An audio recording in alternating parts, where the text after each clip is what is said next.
The early episodes, Elliot kind of catches this guy who is doing bad things on the internet, and he says, "I've just been following the traffic out of your Tor exit node." Now, I live well, for the next 4 years I live in Canada, but I live in a rural section, and I finally got internet. I have like gigabit synchronous fiber, and I use Tor, and I'd like to contribute. But Elliot says he can see all my traffic and know I'm a Tor exit node. So my question is, would you go over at a high level the different ways that we can be a node on Tor, and what kind of liability, for lack of a better word, does it expose us to in case someone does something bad on that? Can the government come and put you in Guantanamo?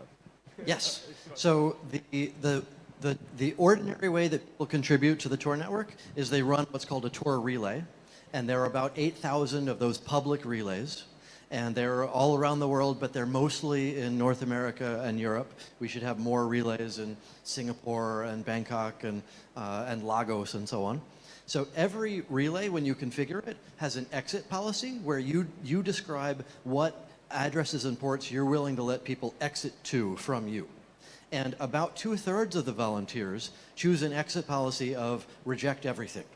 I don't ever want to be the third hop in the Tor circuit. I just want to be the first or the second.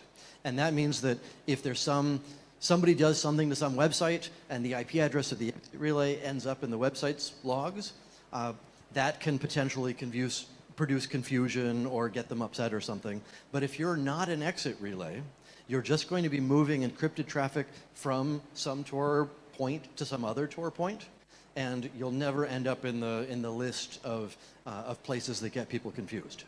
So if you want to contribute, the first easy answer is be a non-exit relay. If you're doing it at home and you have only one IP address, you'll end up in some blacklist somewhere. Like United.com subscribes to Akamai's blacklist and turns on the block Tor feature. So you'll find that certain websites stop working from that IP address. If you have two IP addresses, like at your university or something, use one for the relay, everything's fine.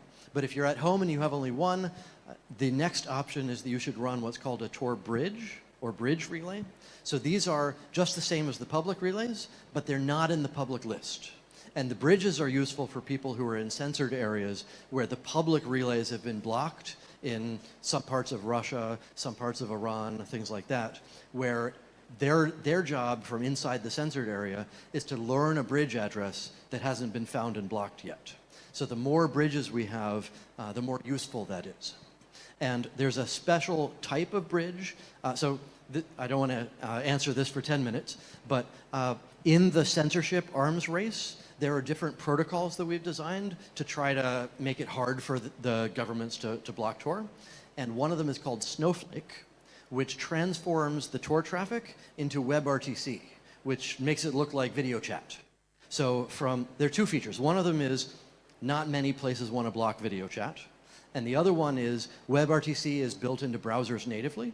So you can volunteer as a snowflake by installing a browser extension, and hundreds of thousands of people have done this, and you're just helping people get from the censored area into the Tor network, and from your ISP's perspective, looks like you're doing a video chat thing.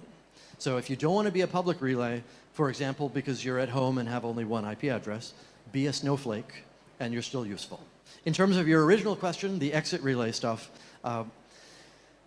there are a bunch of exit relays around the world.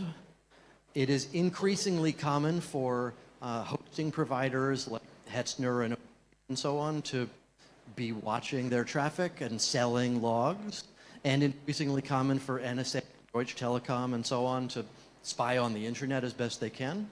It is unfortunately also increasingly common for places like Hetzner to illegally share data against the German privacy laws without a warrant. So this is the fact that the internet is more centralized than we would want is really upsetting. We used to make gestures like, and you bounce around the internet. But if there's one cable across the Atlantic and you're using that cable back and forth, that centralization is a risk for designs like Tor. So I talked this morning about why centralization is dangerous and why you need to distribute the trust. And that's true, but the internet that we have isn't the ideal one. So, but then again, having more and more relays all around the world means that the set of adversaries who are in a position to watch enough traffic to match it up gets smaller and smaller. So that's why we need diversity of locations, because I bet the NSA doesn't tap the Thailand internet as they tap the Maryland internet. Who's got more?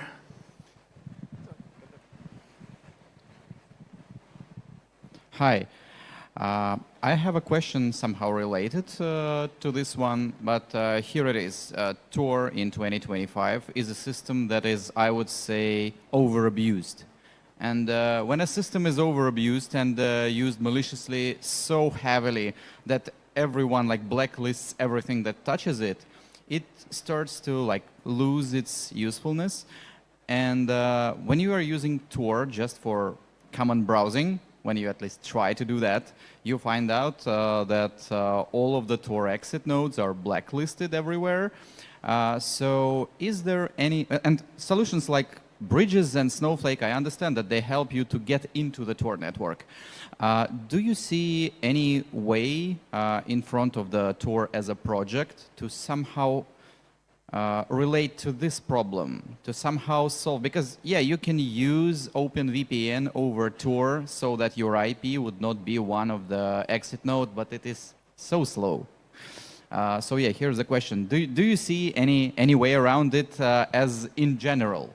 Yeah, so to summarize there, all the Snowflake stuff I was talking about was helping people reach the Tor network despite censorship. But your question is, okay, fine, I can use Tor, but now I'm trying to go to FBI.gov over Tor, and they don't let me go to the website.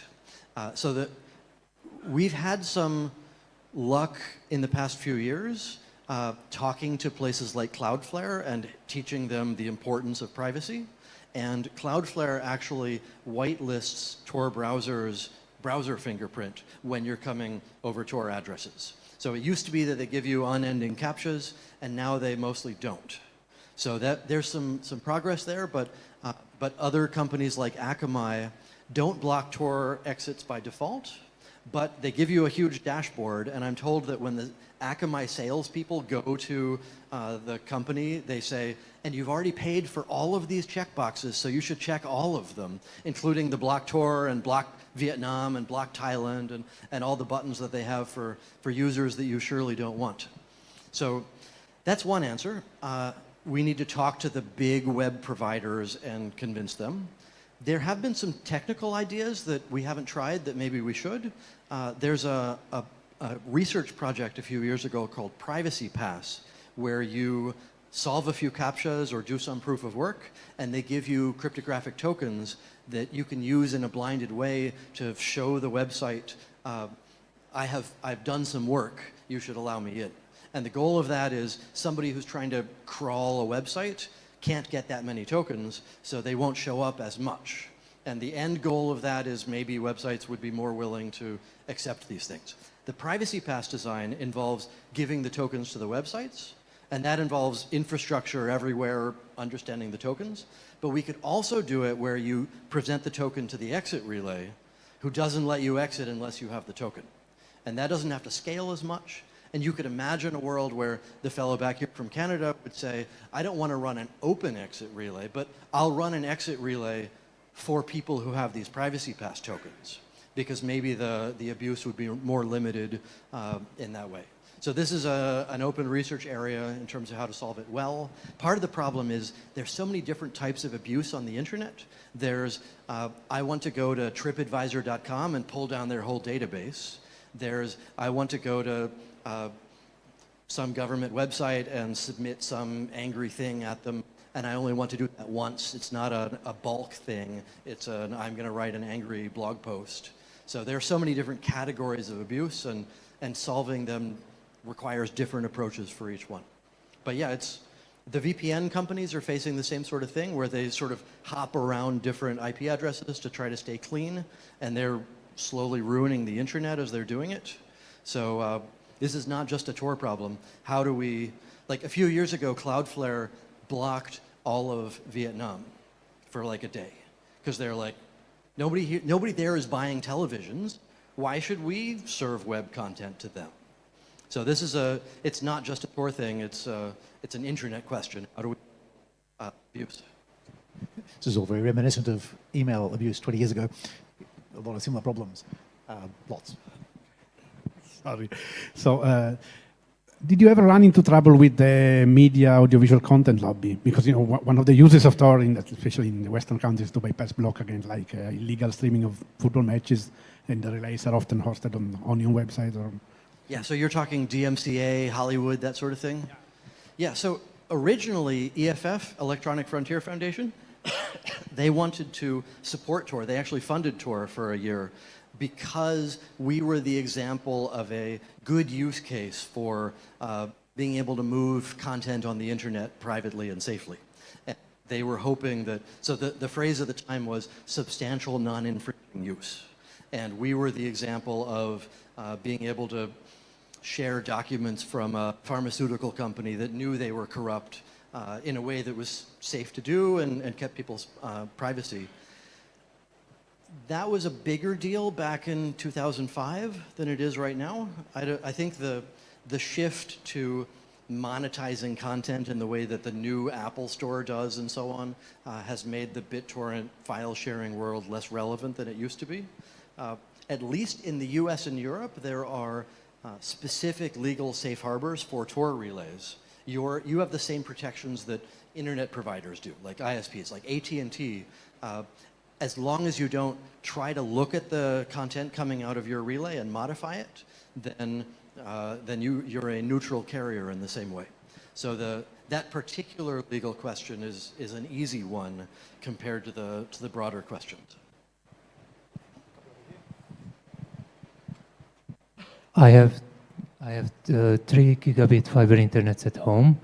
How can I best use it to help Tor? Currently, I'm running 3 non-exit relays, one for each ISP. Can I do better? Currently, you're running non-exit relays at home, you say? Where? Okay, with 3 different IP addresses, or? Thank you. 3 different networks. Yeah, thank you. That's great. I guess you could do better by adding a 4th, but you're being a very useful person. One of the related questions that people ask is, I'm running a public relay, should I also run a snowflake on that same IP address? And the answer for that is no, because nobody has tried to block all the 100,000 snowflakes by IP address yet, but eventually Russia is going to try to do this. And the first step is that they get the list of public relays and they block those. And if you set up a snowflake on that same address, you'll already be blocked because the relay gets blocked. So in terms of running censorship circumvention tools on the same addresses as public relays, we recommend against that. But being a user.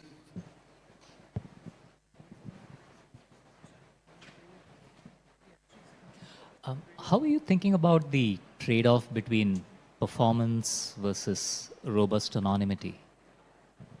Yeah, so the performance question is a great one. Tor used to be pretty slow, and it's gotten a lot faster lately because we have a lot more volunteers who are offering a lot more capacity, but it's still not as fast as it could be or it should be.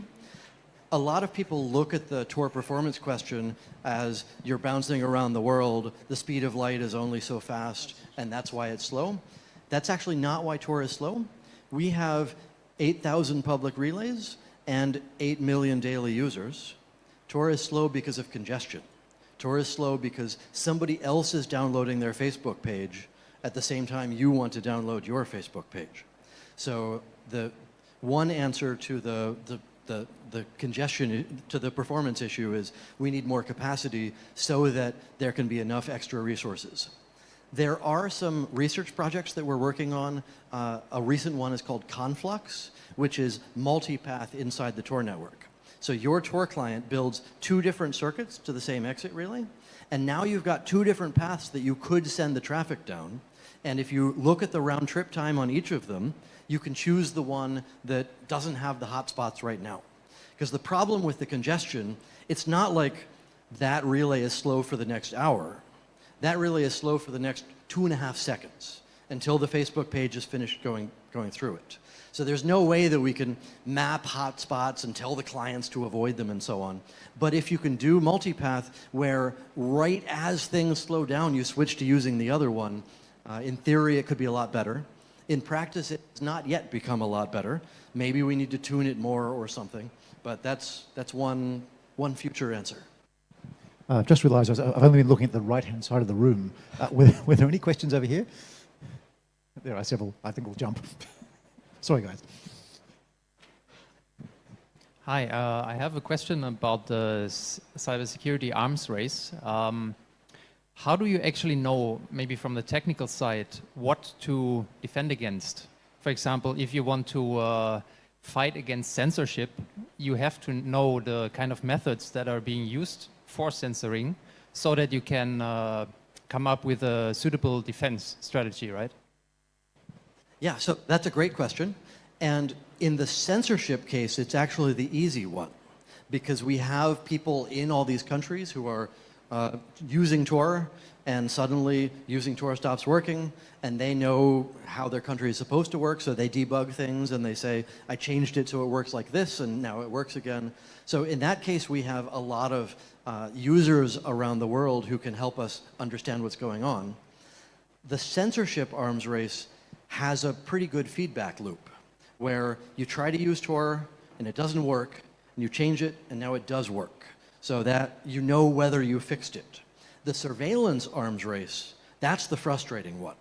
So I try to use Tor, I don't know if the government put me in a database, so I changed something, I don't know if I made it better. So that lack of feedback loop makes it really, really challenging to know what's going on. And maybe one answer is we need a new Ed Snowden every week coming out with documents about what the current surveillance infrastructure does. Yeah, that one's a harder one. We're fresh out of Snowden. Yes. What do you think of other projects like the I2P, for example? Yeah, what do I think of other projects like I2P? There are other tools out there for privacy, and I'm glad there's a large ecosystem of them. The I2P folks have made some different design choices than we've made, and they've got a lot less attention from the research community than we have. So I talked to the I2P people, I guess, a year ago at the CCC Congress, but the answer that I used to have a few years ago is they've made a bunch of complex design choices, and some of the design things that they've added to I2P are great, and they make it much safer than Tor. Some of the things that they've added to I2P are terrible ideas, and they make it totally broken. And I can't tell you which one's which. So that makes me really nervous. Whereas the approach that we take for Tor is we simplify as much as we can so we can understand what we think we're getting and what we think we're not getting. Another answer to the I2P world is they have, for the most part, tried to stay pseudonymous. Like one of them is named Duck, one of them is named ZZ, and so on. And the fact that they don't stand up in front of audiences and say, hi, I wrote Tor, means that they have a challenge building community and building trust and getting attention from the research community. So part of how you build a privacy tool is by meeting everybody around the world and having them learn who you are, and they're limited in that. Right. Any more on the left? Yeah. Sorry, come back to you. So my question is around, what are the few misconceptions that people have around Tor as a project? There are lots of misconceptions. The fellow from Canada mentioned the Mr. Robot thing. I've happily never watched that episode, and I have no plans to do so. But broader than just Tor, Hollywood keeps making movies about hackers And the hackers always have black hoodies, and they're always in the dark, and their screens are always green, and so on. And people misunderstand how computer security works. So part of our challenge, we have a security track here at FOSSASIA, awesome. But part of what we need to do is show the world that actually studying security helps the world be safer. And you need to do that. You need people to understand it. The way you do that is you try to break it. You understand it even more. So what are the misconceptions about Tor? That it's only used by the people wearing hoodies in Hollywood movies. And the reality is that we have a lot of other users around the world. And it's especially hard because it's a privacy project. If you, like Ed Snowden, you didn't know he was a Tor user until he went public and said, I succeeded at this because of this called Tor that I'm able to use. Is my mic cutting in and out? A little bit, yeah.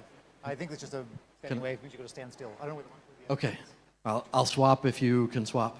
But yeah, that's one of the many answers. Let's try, but I don't think it's the microphone next to the receiver. Testing, testing. I'll answer another one in a bit, but first let's do another question. I think we had a guy over here. White t-shirt? Okay, so as you said that there's the Hollywood make a very like a bad view of Thors, but in reality there's also a lot of people I think who use Tor in a way that is morally wrong. For example, maybe you hire someone, a hitman in a dark web via Tor. I don't know. There are no hitmen on the internet. It's all just a lie. Okay. It's almost all just a lie. Okay. Like the people who, so the dark web thing, it started with Time magazine a while ago saying there are 99 other internets out there and you can only get to them through Tor browser. It's just bullshit. Okay. It's just bullshit. But, okay, for example, like the Alphabet or the Silk Road who trade in like drugs and many others morally wrong things. As people who maybe contribute to Tor network for good, because I think most of the people in the Tor network are here for good use, but how can we like protect ourselves, or how will Tor like help us for that we do not be the part of this wrong stuff? Yeah, so that's a challenging question because there are other people out there in Saudi Arabia saying there are bloggers using Tor to tell people what's going on in our country and other immoral, illegal activities. And then I would say, wait a minute, that sounds good to me. I want those people to be using the internet and have privacy and safety. So where do you draw the line on what counts as immoral and what counts as illegal? Depends what country you are and where you are in the power infrastructure. The other answer is it's a privacy system and you need a wide variety of users. I'm sure there are people in here who have political opinions about Thailand and they're nervous that the FBI uses Tor and relies on Tor. I don't want to use a system the FBI uses, but the fact that you're all in the same network together is why it's safe to use. So the ordinariness of the average Tor user is important to the security properties. But yeah, there are people out there on the internet who do bad things, and some of them use Tor. One of the ways that I look at that, so you can think of it at first as, okay, there are good uses and there are bad uses. You have to accept both of them. It's a two-edged sword. But the reality is those people selling drugs in Russia, they've got other options. They're doing fine. They're paying the local Russian law enforcement people for their own safety. So they don't need the privacy from something like Tor as much as the people here who have things to say about the Thai government need it. So it's not just you have to take the good with the bad. It's the people who are more vulnerable benefit from it more. And it's a subtle argument. So it's hard to take that and go to your parents or go to your Congress senator person and convince them of it. But that's what we as a security community need. I think we can squeeze in about two more. Was there one more over here somewhere? Yep, and then the guy over there. So, what are the most common attacks on Tor users and how can they protect themselves? It depends on the types of users that you're talking about. most Tor users use Tor browser, and they just go to websites like anybody else does, Facebook and whatever else people use. Those people don't get attacked any more than you do using wireless from here. So it depends what users you're talking about. For average users, Tor helps protect against these various attacks, and you shouldn't worry about it and look at it that way. On the other hand, there are high-risk users who are using it because they have real adversaries that they're worried about. And probably the most common thing that goes wrong there is OPSEC mistakes or operational security mistakes. One of my side hobbies is going to law enforcement conferences and arguing with them about the internet and trying to have that same conversation I was just having. And inevitably, there's some FBI person who says, I was trying to catch this bad guy, and he was using Tor, so I couldn't. I hate you. But then he slipped up and he used an open Wi-Fi, and I went and arrested him. And Tor did its job until the person didn't use Tor. So the most common problem is not using it consistently.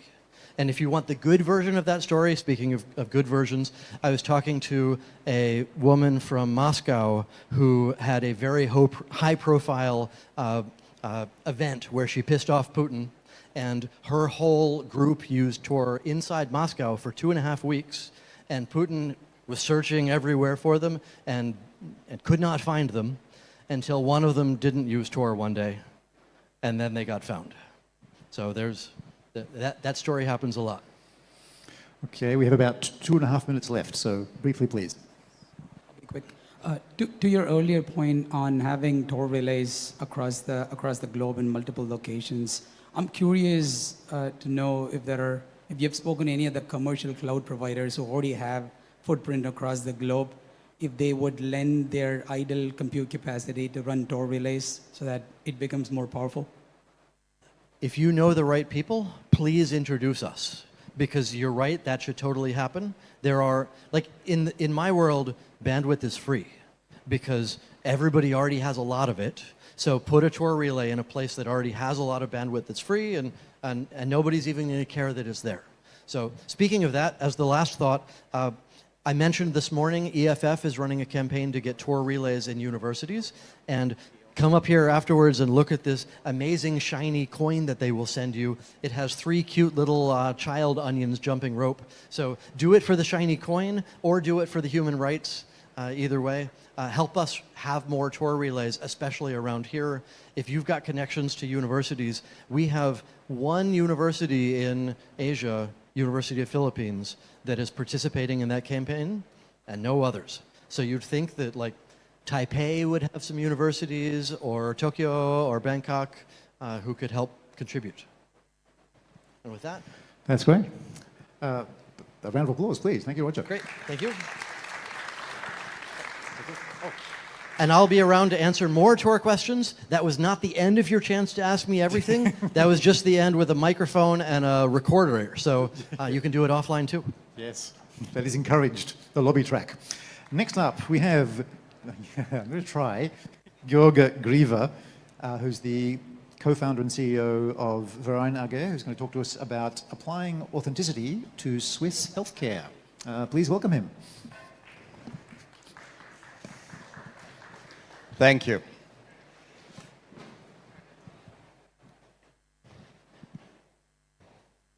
So,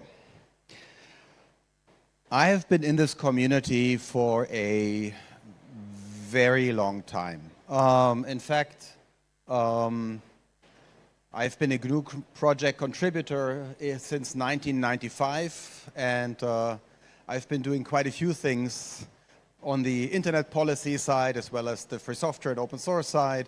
Started the Free Software Foundation Europe, and had a spin out from the German Federal Office for IT Security, and today I'm here again at FOSSASIA to tell you about what we've been working on for the last years, and I'm actually quite excited about that because it's about 2 weeks now that I can actually really talk in public about this. Applying authenticity for Swiss healthcare. Quickly, who are we? The team, the merry band with whom I'm embarking on this journey is a team of, meanwhile, 16 plus people. We keep growing. You see some of them here, at least some faces to put to the team, actually. We founded the company 2017 in Zug in Switzerland, because that's where I live these days. And we've built this into one of the leading teams for SSI, or self-sovereign identity.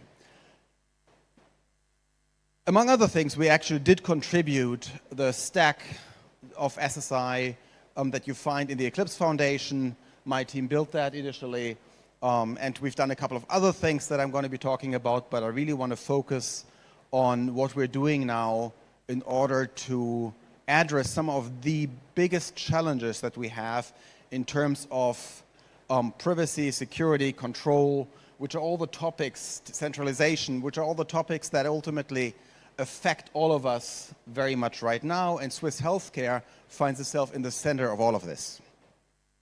Before I can tell you about the approach to the solution, though, I need to say one or two words about the analysis of the problem that is underneath all of this.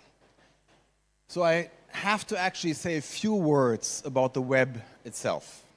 Now, the web is awesome, right? We all love the web.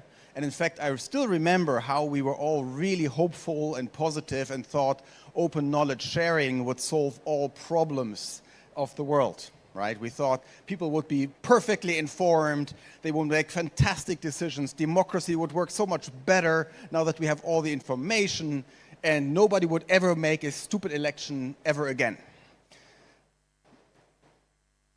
Boy, have we been wrong. I mean, I was just as wrong as everyone else, right? I wasn't the smart guy in the room back then who said, oh, this is not going to work. I thought this too, right? But the open web that we collectively dreamt of has not really proven to be what we were hoping it would be. Let's put it diplomatically. And I mean, it was at its time an incredibly important invention, right? Don't get me wrong, it made a lot of things possible, and it was a huge step forward from where we were. But also, I don't think that it's the end of all means. In fact, I don't think it's the end of the evolution. And ultimately, there is this architectural principle that form follows function, and that is true for technology architectures as well. Remember this guy? I think he's been at FOSSASIA a couple of times as well. He's always been talking about how in the early days, computers had no user accounts, no logins, no passwords, right? And that's how it should be. That's how it was supposed to be. All that security stuff is really annoying and just gets in the way. The initial conception of the web follows very much the same basic idea of openness, sharing. The focus was on making it work, and we were so excited that we made it work. It was fantastic. Finally, it worked. But again, that concept of no computer should ever be secured against outside intrusion didn't really stand the test of time. So what I'm trying to say is architecture matters, and retrofitting security onto existing systems built for something else has limits. You cannot easily turn a car into a rocket, right?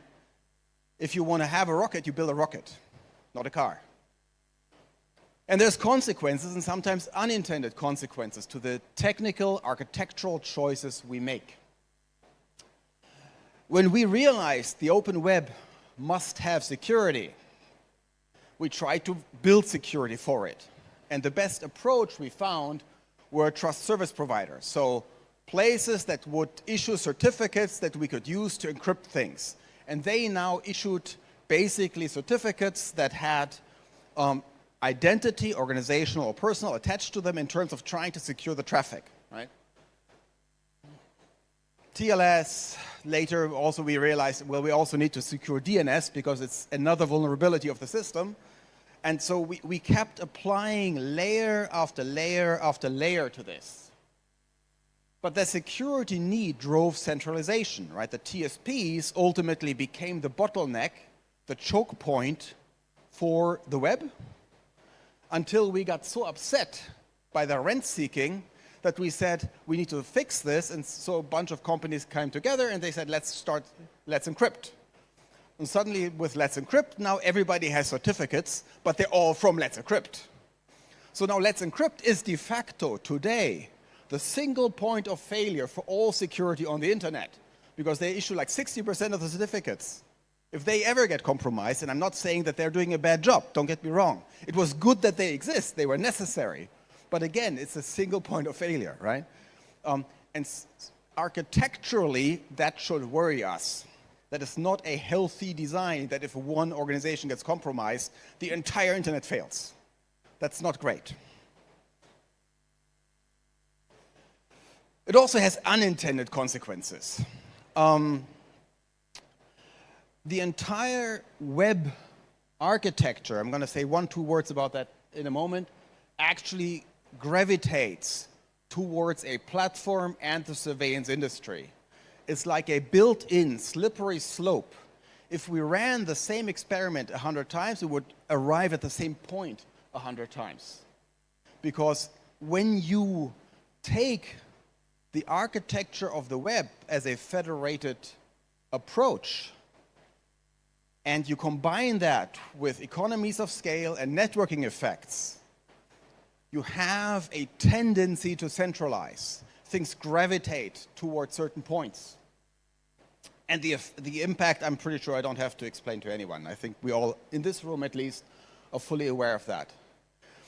It's easy to think, right, that is a natural effect, that, no matter how we have done it, there is no alternative to it. But actually, it's not true.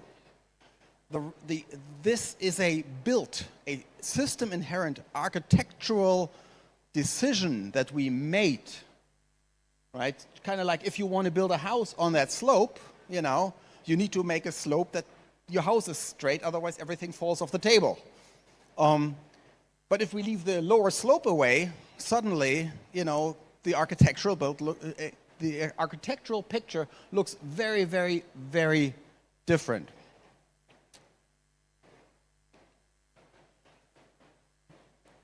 In fact, what we've done right now, because people are so focused on the web, they can't even conceive of solutions outside the web anymore, right? They cannot think of a world without web, or they don't even ask the question, is the web the right answer to this architecture that I'm building right now?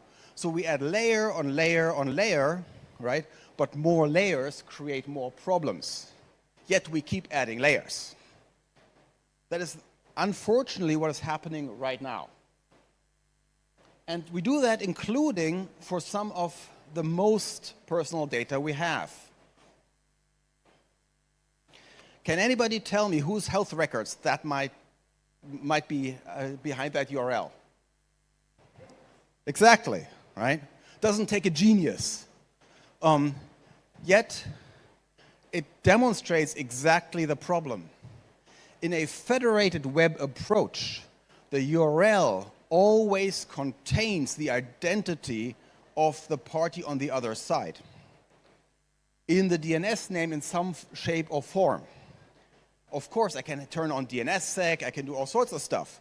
But the web design, the architecture of the federated web forces me to decide between either control, right, my own domain, I control everything, or privacy. Nobody can tell who this is, because yes, I could try to get some form of sworn privacy by going to Google, right? Then it's a Google address somehow, a Google URL, and at that point in time, nobody knows who's behind it. But of course, Google knows everything about me. So I have zero privacy and zero control, but some privacy to the outside world in terms of anyone who's not Google doesn't know who's behind this. And this is a system-inherent architectural thing, right? We built it into the system because back then we had other problems and we didn't know any better. What I'm saying is we should actually consider whether there isn't a better approach.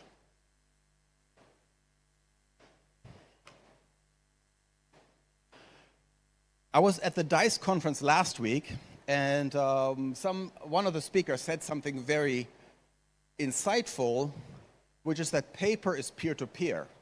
That is the reason it is so entrenched and so hard to replace in certain domains. Because two people can exchange a piece of paper without an intermediary. There's no one in the middle, right? That's why, for instance, in trade, paper is still dominant. It is peer-to-peer. And we got to realize that that is a value that paper provides that most digital systems today do not.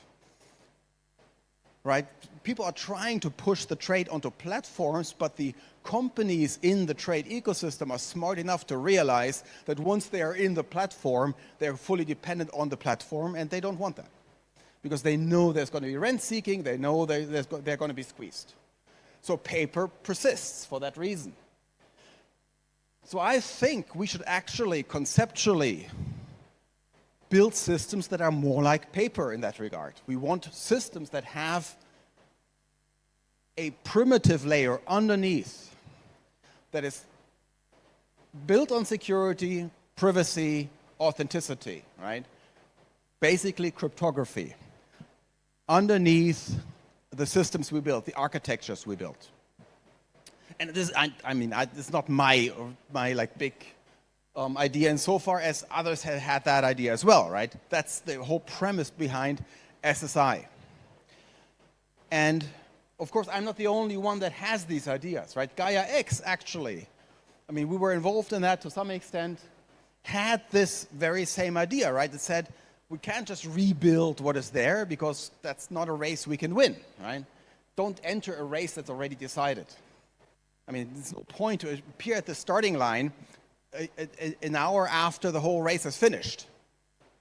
So there was this idea that we could build something better in terms of, granular data sharing, something that actually would make it possible to connect in a way between ecosystems so that the ecosystems would keep control, would do all these kind of things.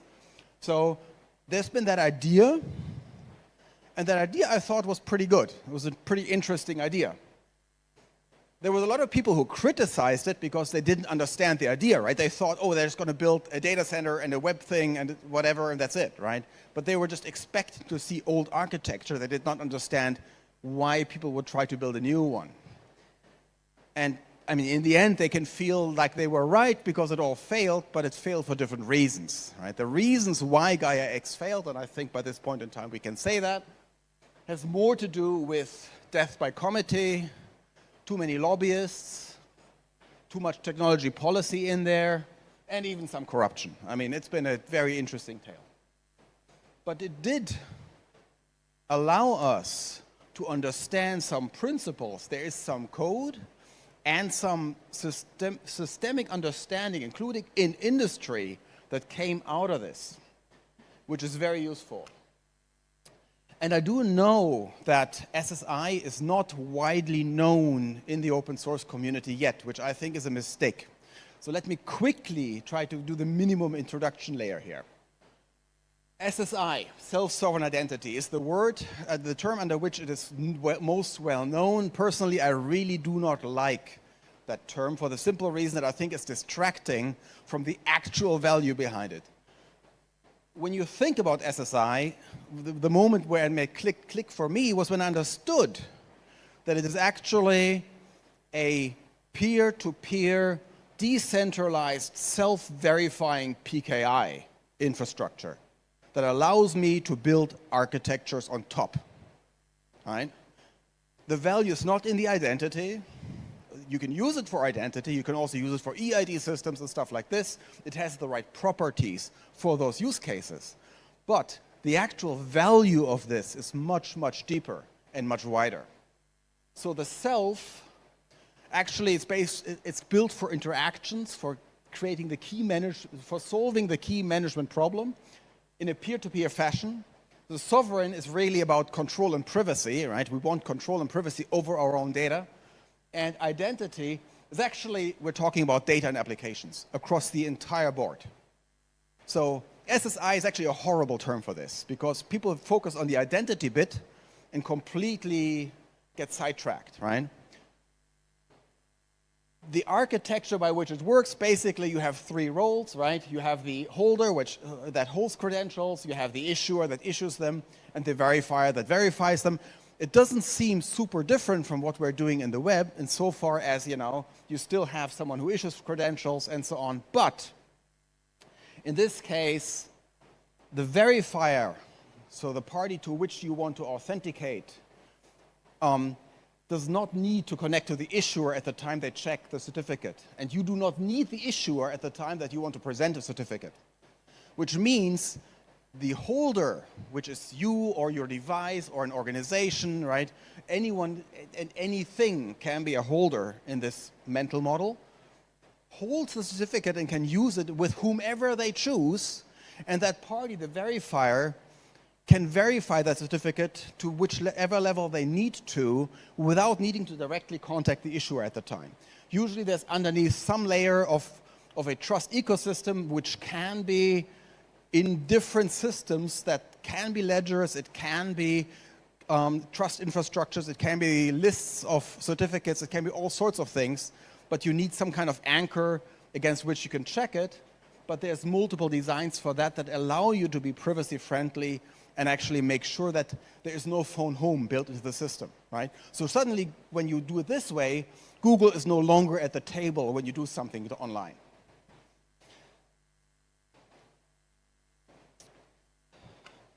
And I mean, this is how it looks like, right? So whose records are those, right? You create a decentralized identifier, a DID, which is a W3C standard, for every interaction if you want to. There is no way to correlate them at all. That is built into the system. It's one of the design properties of the architecture underneath this. And that is a huge benefit. So this is actually a DID SVDX. This is I sent the identifier that we built for the Swiss healthcare system because we needed an identifier that actually did not base itself on the web for the very same reason that you saw in the beginning of the presentation. It serves W3C DID documents, but it uses IPFS to do so. So it is content-based addressing, so it's the hash of the document that identifies the document at the end of the day. And there's no way to link the hash to the document itself otherwise, or to know who issued that document, right? At that layer, all you care about is that the key on the one side and the key on the other side are from the same entity that you spoke to before. Who that entity is, you do not care about at that point in time. You then, when you have a secure connection peer-to-peer with them, at that point in time, you can then add trust gradually on the connection through exchanging verifiable presentations, which is how verifiable credentials are being shared between parties. So it is truly decentralized key management. It meets the paper test, actually, and it's very easy to use thanks to the fact that you have even IPFS gateways on the classic web, which allows you to use this in a web stack very quickly and easily, which is one of the things we wanted for it. The first application we built on this that's going productive this month, actually, is Seal, which is a data exchange application applied, in this case, to email, but you can use it for any kind of data type. And it uses a cryptographic container that is shared in a sharded way over IPFS as well, and moves all the data and control to the edge. I don't have enough time to explain exactly how it works. Anyone who's interested, hit me up afterward. I would love to tell you how it works. But basically, the idea behind this is to create an application that already moves all the data to the edge, that still feels in the same way that the users know, right? It still meets the what do I as a user know test, right? This is, for them it feels very familiar, but all the data is only ever at the edge. Once that object is created by the Seal engine and sharded and encrypted and everything, right? At that point in time, even the sender has no more access to the data, right? Unless you keep a copy deliberately, which, you know, in this case, we don't. Only the recipient has the first shard plus key in order to assemble the whole crypto container and actually decrypt it on the edge again. What this does for us is it gives us an upgrade path towards a decentralized world where we have agents and wallets and can move this whole thing towards a native peer-to-peer connection pattern where, in fact, instead of sending these containers over classical ways and people opening the application on their phones, which actually is pulled out of IPFS as well, ideally, you can actually then start moving this towards applications on the devices that use the hardware security properties on the devices to directly communicate with one another. And there's an upgrade path that for the doctors means they do not need to change what they do today, right? Because doctors are not the most technology-happy audience. They don't want to touch technical systems typically. They don't want to change how they work. And users are also not always very happy to change the way things work. So we needed a path to lead them from where they are today to where we want to go with them. But this already contains the verifiable presentations. Because what we are actually working toward, and this is the goal, I mean, it's a journey on which we are, right? We're now like 1.5 years into that journey. We expect that journey to take another 4 to 5 years. Is the full sovereign data exchange idea, which means you have a data exchange peer-to-peer for any kind of data where you know with certainty who's on the other side to the level that you need to know it, right? Because you want to share, for instance, patient data, which is our use case here, but it's applicable to quite a few other use cases as well. Whenever you want to share data and be sure it reaches the right point, right? This is what we're building this for. It gives you authenticity, security, and privacy. It gives the user control over their own data. And it has the level of mutual verification in terms of who am I talking to as an institution on that side versus where does that information go on both sides. And of course, we want to integrate that into the Swiss eID, which is also built toward a SSI, so decentralized key management architecture. So there's a whole lot of things happening right now in Switzerland that are really quite interesting and exciting. Because the perspective here is that potentially, you know, Swiss CERN was the birthplace of the open web, which is wonderful. But now Swiss healthcare might actually become the birthplace for a new privacy and security as first citizens, as architectural underlying principles kind of system. And that's what we're building right now. And the best part of it is the Swiss healthcare system is happy for us to release all of this as open source, 100%. So we are very interested in people who are interested in this kind of technology, helping us build this, you know, starting to build this community. And we, you know, encourage you to come to us. Like, let's talk about how we can work together on this, because there's a lot more in this than just Swiss healthcare. Thank you.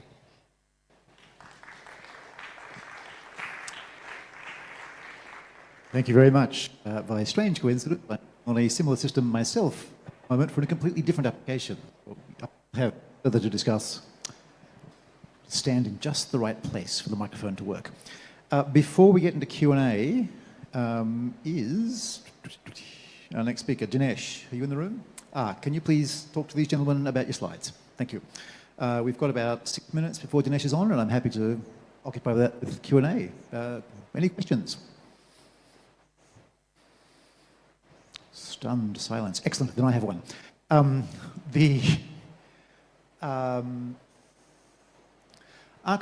mentioned there's more than one way of doing this, but you were talking about IPFS as the means of exchange of at least authenticators. Yeah. Can you give a sense of, if someone wants to build an application, what pieces have to be deployed? Yes. It's like you prepared for this question. Yeah, shocking, huh? So basically, I mean, IPFS is a pretty interesting technology. If you haven't looked into it, I suggest you do, purely for intellectual purposes, because it changes your architectural mind. Content-based addressing is a magical thing in some ways. Not for everything, of course, right? But for some things it is, because once you change something, its address changes, right? Which means you have a built-in protection against tampering. You are sure that the data you push in somewhere in the system is the same data that comes out on the other end, because it's addressed by hash. If the hash were different because the data had been modified, you would not get the same object anymore, right? So that's why content-based addressing reduces the challenge of exchanging data to exchanging the hash, basically. Of course, you wouldn't just want to put any kind of data in there for, like, you know, without any kind of idea of who pulls it out where and when, so you want to do some security steps on top. But principally, IPFS has some very interesting properties in this way, and the fact that it's a libp2p based swarm allows for distribution of IPFS across the world in a very, very good way. And the speed, by the way, my experience is quite good. I mean, we've been using IPFS now for several years to build actually other systems as well. And where it is a good choice, it's a really interesting choice, because it gives you new opportunity. You do want to run your own IPFS node, or ideally cluster, though, if you want to run this for production. That is one thing you want to have, because IPFS guarantees the integrity of the data. It does not guarantee the availability, right? It's not like it's a free hosting offer. You can just dump everything in there and it's going to be there forever. That's not how it works. You have a concept called pinning, which means this node will keep a copy of that data, and it will not delete it. Otherwise, you have garbage collection, and it can get garbage collected within 24 hours very quickly. And then it's gone forever, right? So if you want data to persist, you should make sure that you pin it. There is pinning providers on the web, actually, that you can use, which is one option. But personally, I would always suggest, if you want to build a production system on this, run a production IPFS for it, because then you have your nodes storing your data, serving them to the IPFS network, and you know the data is there when you need it. The way that Seal does it right now is, I mean, basically because it's integrated to the mail flow, right? The mail server sends it to the Seal engine. The Seal engine encrypts it, right? Generates a one-time key for it, then zips it, encrypts it. It does that redundancy for a mail with its attachments. So for every single MIME part, it does that once, right? So it creates lots of shards for it. Every single shard goes into IPFS, but only one part of it. So you never have complete crypted objects in IPFS even, because one shard gets transmitted directly to the recipient. And that is why only the recipient ever has all the shards that are necessary to reassemble the crypto container. So the beauty of this is you no longer have a size limit in terms of transmission, because you actually can transmit almost unlimited size data objects in a secure way using IPFS, which then creates a swarm distribution pattern which is resistant against surveillance and DDoS and all sorts of nice stuff. So we actually have a security base built into the distribution system even from the perspective of the user, which is quite nice. Okay, that makes concrete in my mind what needs to happen for it to work. Okay, hopefully, well, we have a little more time. Any other questions? Oh, yes, hang on. But briefly, please. We theoretically have 1 minute, maybe two. Sorry, maybe we can keep it quick. But so just from my understanding then, the IPFS part, if you would replace that with just web storage, the difference is the content addressing, or? Yes, and so web storage itself does not have integrity guarantee. The other part of it is that I can pull data out of IPFS in the node of my choosing, right? I, as the user, can pull from any IPFS node, and it will service me that data. Whereas in a web approach, only the web service provider will have the control over this, and they will see every single access. But there is use cases where you do not want to be in control of every single access. So this actually allows you to also address privacy concerns in terms of when the user opens those objects, when they want to pull the data, who actually can control that in terms of do they see every single access, yes or no? Okay, I think we have now solved the technical problems for the next speaker. So thank you, Georg. And can we please... Right. Next up, we have Dinesh. I'm going to leave that alone. Security Engineering Manager at Google, who is going to talk to us about securing the SaaS supply chain and a practical approach. Hopefully the clicker is there. Yes, okay. Right. Dinesh, go ahead. Hello. Hello. Good afternoon to everybody in the room and the folks that have joined us on live streaming. This is my first time presenting at FOSSASIA. I'm very excited to be here. Before we begin, I want to share some context, so some of this will start making sense. Building commercial products using less proprietary code began to gain popularity in the early 2010.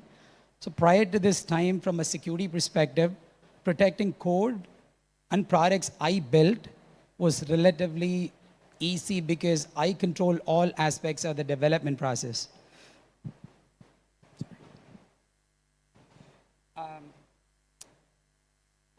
And with open source, the security industry had to pivot.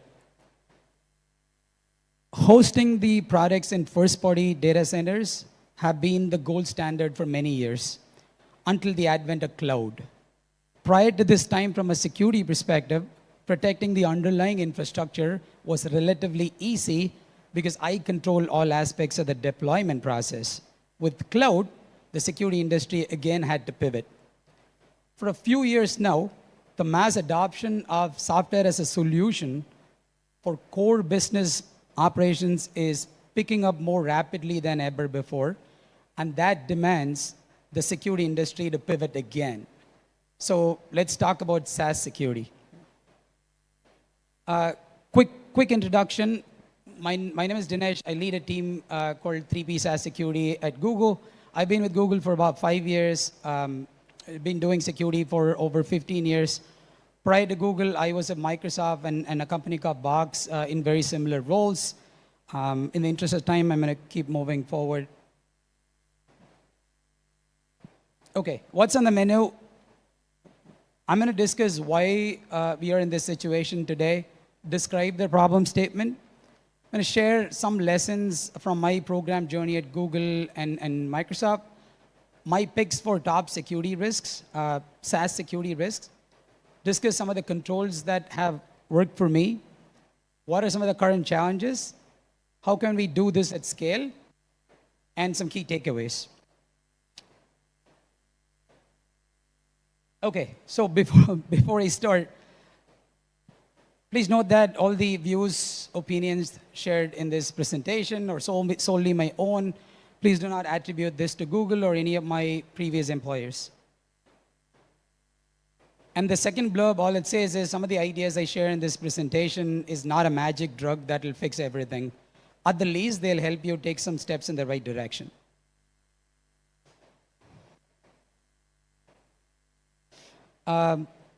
So organizations are under immense pressure to deliver results. they're becoming increasingly reliant on a wide variety of vendors, partners, suppliers to reduce the time to market. However, these third parties have access to some really critical, sensitive data sets and creating a very big attack surface.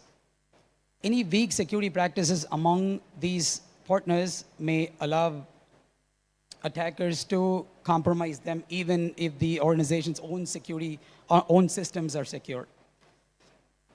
The increased reliance creates a domino effect because one vendor compromise may affect all their customers, and there are numerous examples from history that will tell you the same. SolarWinds, Log4j are classic examples.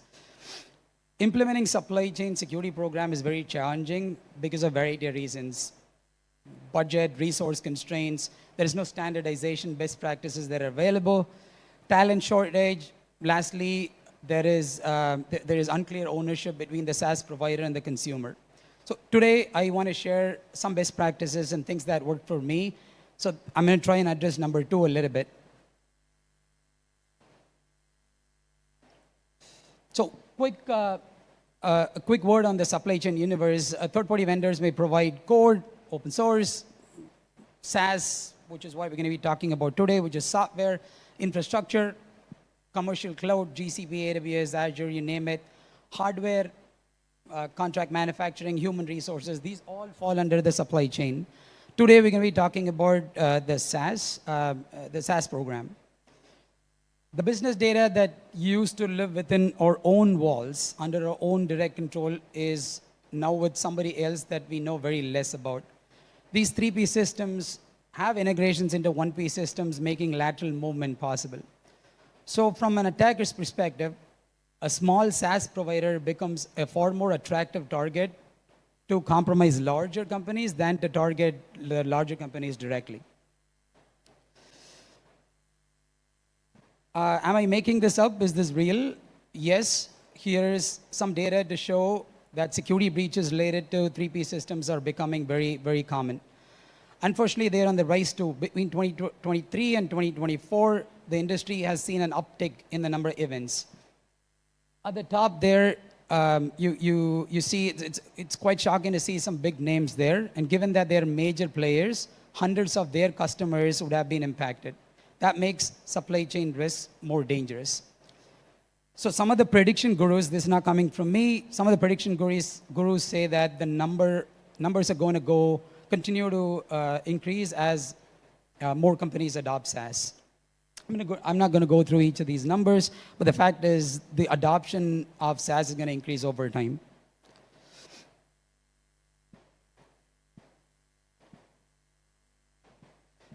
Okay, so what makes this tricky is in a mature enterprise, what makes this problem hard to solve? First thing is agreeing on what is SaaS. The obvious definition, if you ask around, is software that's hosted off-premise. Then is Pastebin a SaaS solution? Or does the application have to access, store PII or business confidential data? Do employees need to log in for you to call it a SaaS? So the definition of SaaS is important to define the problem scope. The second one is, how do we know where to start, how to prioritize, and when to stop? Understandably, inventory is a huge problem. What is the authoritative source of all SaaS applications that are being used by your employees? The next one is governance. There are multiple avenues for software purchases. You go through the proper PO channel, you pull out your personal credit card or your corporate credit card to buy software on the site, acquisition. So there are no single point of entry here, and that creates SaaS. The last one is about scale. There are hundreds, thousands of these SaaS apps, instances, environments, you name it. So gauging risk in a repeatable fashion is not straightforward. So how do we start? First one is start building an inventory. Reach out to the procurement team, start looking at device logs, network logs, to be able to come up with some initial list. And then use whatever risk framework you're comfortable with to start classifying them, high, low, medium, whatever works. I've seen companies using type and volume of data to start, but that's okay. Next one is focus on controls that you can manage. For example, asking a vendor if they encrypt data at rest, which cannot be technically verifiable, versus do you support strict single sign-on capabilities is generally preferred. Otherwise, this whole thing will become a long questionnaire that nobody cares about. Now that the requirements are defined, start assessing your most critical applications against them and find some common problems. This is for you to show some quick wins, golden nuggets, before you start receiving blessings, support, funding from your leadership team, so that you can start developing controls that have the biggest bang for the buck. Try to apply these controls by default wherever possible. By the way, this is a point-in-time assessment, which will quickly become stale, obsolete, if we don't implement the right continuous monitoring controls. I'll talk about them in the next couple slides. Last but not least, build partnerships with the right teams, legal, procurement, privacy. Seek feedback from these stakeholders. Use incident data to adjust your priorities accordingly as you continue to evolve the program. In the interest of time, I'm going to double click on the couple of areas really quickly. Start with defining your security requirements like I mentioned before. For the most part, this will be in line with your organization's security and privacy policies and procedures. In my experience, again, having controls that you can technically verify to some extent are far better than the ones you cannot. Control categories may include the standard security pillars like identity and access management, session management, detection response, integrations, software development lifecycle if you contribute code that runs on the SaaS environment, bulk data transfers. And then start defining maturity levels per control. So as you define each of these controls, have maturity levels. For example, in my past experience, we have set multiple maturity levels for these controls. Call it minimum, basic, intermediate. Give you an example. Say a SaaS provider has a capability where every new user account or any account you create within that SaaS environment by default only has minimal set of permissions when you create them.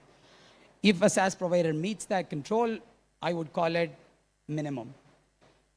Assume that the level of granularity of those controls allows you to change that so they're only able to do the things that are required to do. I would call that level of control as basic.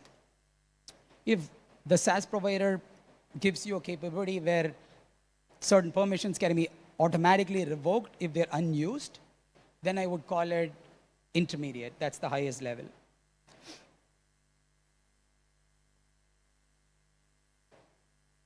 The next one is understanding gaps. So a couple slides ago, I discussed classifying these apps and defining maturity levels, and here is where we kind of marry them. If the SaaS app is classified as a high-risk app, assume that you say they have to meet the intermediate level for each of the controls you define. Likewise, for the medium-risk apps, you say they have to at least meet the basic, and for low-risk apps, you say they at least have to meet the minimum level so that you have a baseline. You start documenting these gaps as findings. You collaborate with partner teams, the vendors, to address them. You can also gate contract renewals, launches, PO approvals on closing these gaps. You can ask the vendor, the business to close these risks before they can move forward with the launch. Next one, this is purely based on the assessment work that I've done in the past. Just quickly run through some of these findings. These are top risks, SaaS risks, as far as I can tell. Identity access management is the first one. Majority of the providers are able to meet the minimum requirements just by enabling single sign-on. However, that's just the first step. The capability to create local accounts, I mean the accounts that are not tied to the single sign-on. For example, APIs, you create non-SSO accounts or non-human accounts. That space requires some work. On the detection and response side, most of the vendors log something. Many log security events, and very few of them make those logs available to consumers. So as you can see here, the compliance level drops progressively.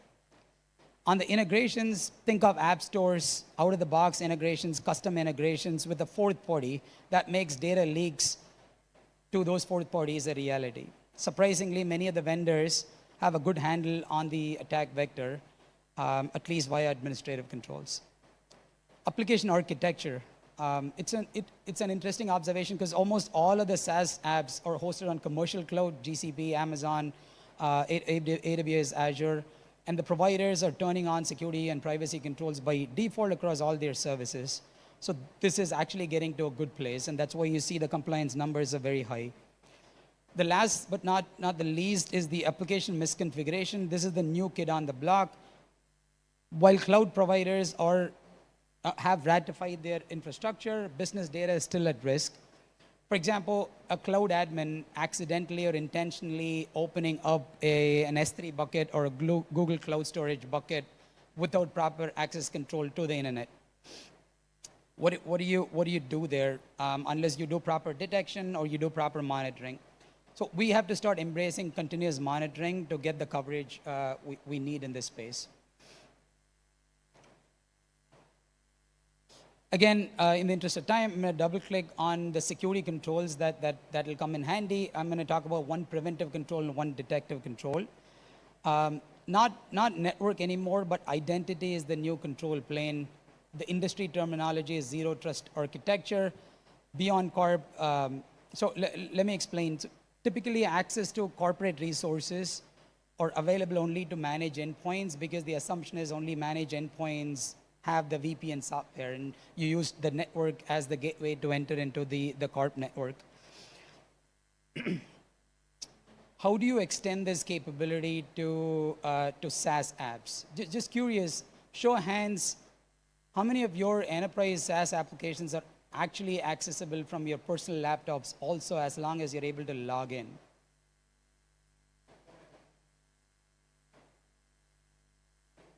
No, I'll repeat the question. So how many of the enterprise SaaS applications that you all use for your employees can also be accessed from your personal devices as long as you can log in, username, password, two-factor?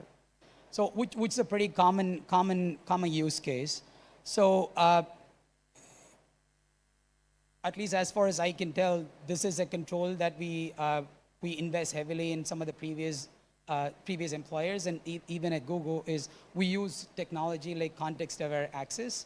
So what is CAA is this is the tech that allows the creation and enforcement of access policies for apps based on attributes such as user identity, IP address, location, device security status, you name it. So using these attributes, you can define something called as trust levels. For example, running on the latest version of the operating system, latest browser version, the request originating from country A, you can call it as high trust. And permit access to SaaS applications based on the CAA policy. So, and we can use the single sign-on as your policy enforcement point for enforcing these policies.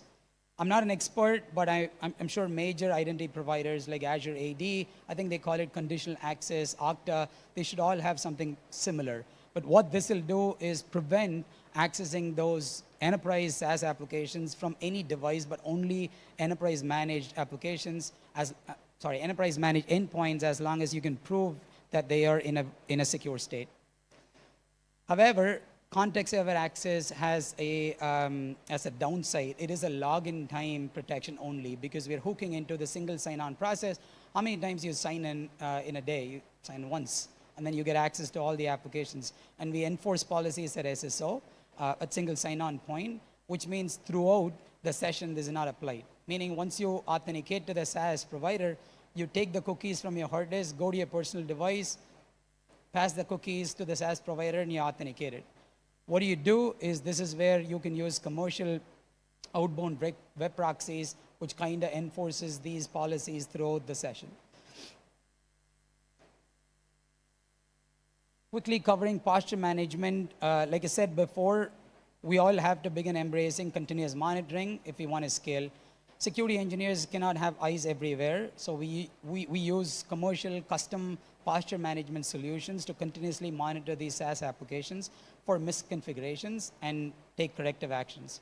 For example, if you have a GitHub instance and you have an org admin who either by mistake or intentionally turn off 2FA, and how would you know? Unless you have proper detection or you have posture management to detect these kind of events very quickly. These scanners rely on APIs, log events provided by the SaaS provider to detect anomalous config changes in a very close to real time. Once they're pumped into your security incident event management platforms, you can then deploy countermeasures. Unfortunately, it is a detective control, but highly scalable. What are some of the current challenges is what data is in these 3P systems is a question that I constantly get. Unfortunately, this is a point-in-time snapshot, so it's not helpful. Unlike 1P systems, we do not classify all the data that goes into the third-party system, so we cannot protect them adequately. For example, you clear GitHub for hosting open source code today, but down the line, you figure out that's already being used for proprietary code. How do you know that?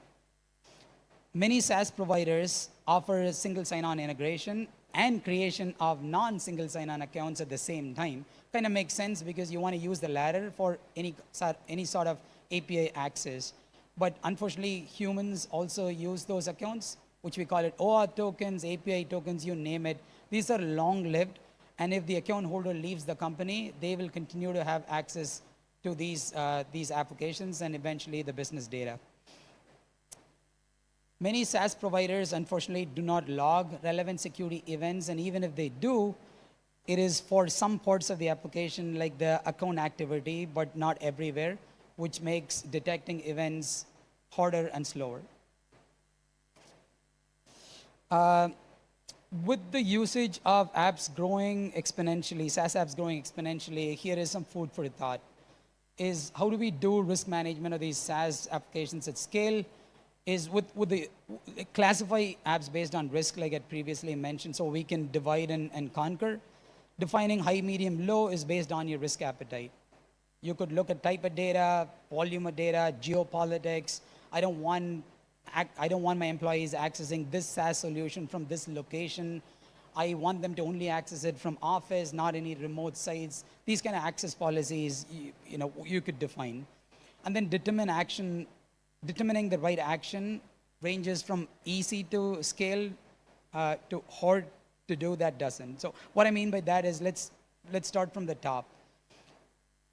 We'll always have a whole bunch of low-risk SaaS apps, mom and pop shops, and we cover them appropriately via contract language. We don't do anything. Update your contracts. I know most of the companies that I've seen have some level of contracting that goes on with the SaaS provider. So update the contract language to include SaaS security requirements. Just rely on that. Don't do more, because we don't have the resource and budget to cover everything. So for all low risk, you just make contract changes. For medium risk, in addition to the contract changes, we do continuous monitoring. Just onboard them to some sort of posture management tool that continuously monitors for any sort of security events. That's all you do, nothing more. And for high risk, in addition to some of the things I just discussed, like contract language changes and continuous monitoring, you do that additional step and perform human-led security assessments, because you cannot do human-led security assessments across the board because you don't have that resources and you don't have that bandwidth. And this is just one of the many ways to scale, but in my experience, this has yielded positive outcomes. Like I said in the beginning, we'll never be able to protect everything. We should do our best to mitigate the risks and acknowledge, accept where mitigation is not possible. Quickly, some key takeaways is everybody is in this together. How open source has brought us all together. SaaS security is also a shared problem, as we all are becoming more reliant on each other to serve our customers. So let's acknowledge that there is work and start moving towards a more resilient supply chain. Perfection is the enemy of progress, so start somewhere and perfect the system over time. Don't wait for a perfect time, it doesn't exist. Last, change is inevitable, especially in this ever-changing threat landscape. So always things scale. This was not in the plan for me to include this slide, but this started showing up in some of the feedback I received. So I think a couple weeks ago, maybe a month ago, the CEO of Microsoft, Satya, said SaaS is gone. Did he actually say that? Yes, he did. But what he really meant is that in the new agentic AI era, the complexities of user interfaces will collapse. So instead of consumers accessing multiple applications and their user interfaces to get their job done, the agents will do exactly that using the SaaS provider's APIs. So I'm with him, and in my humble opinion, SaaS and the security challenges they present are here to stay. It's just that they will take a new form. Okay. Well, with thank you very much. I will. We'll do Q&A, but we're at time. Before we do that, Peter Membre? Is Peter Membre? Can you please have a discussion with this man here about your slides? As you will have noticed, we don't have a cable from the presenter's laptop to the video system. I'm not sure why. I do apologize. Right. So we have about 4. If you want to go a little further, you can, or do Q&A. But need you off the stage in 4 minutes. Did you want to do questions or slides or what? It doesn't change anymore. Okay. What I want to say, but it did not change. Okay. And then Right. So, Q&A? Yeah, sure. Questions? Do we have Happy to take questions, or I can do that offline too. I'll be around. questions from the audience? Has anyone here had to deal with either evaluating specialist service providers or being a specialist service provider and going through evaluations with large corporates? I have. I've done a good 50 or 60 as a specialist service provider to some of the world's largest corporations. And so, yeah, that's all very familiar and uncomfortable territory. Why was your classification minimum, basic, and intermediate? Why no advanced or maximum? So again, based on some of the work I've done, I'm yet to find a SaaS provider that is getting to the advanced, because it's still a growing space. But I've not seen many SaaS vendors meeting the high bar yet. On any of your requirements?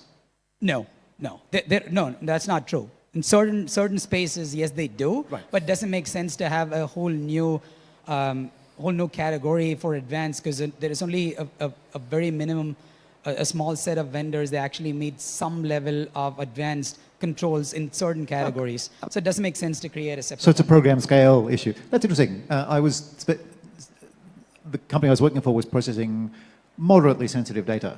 And so that meant that, meaning personal data, meaning that we had to hit the highest category in some of their criteria.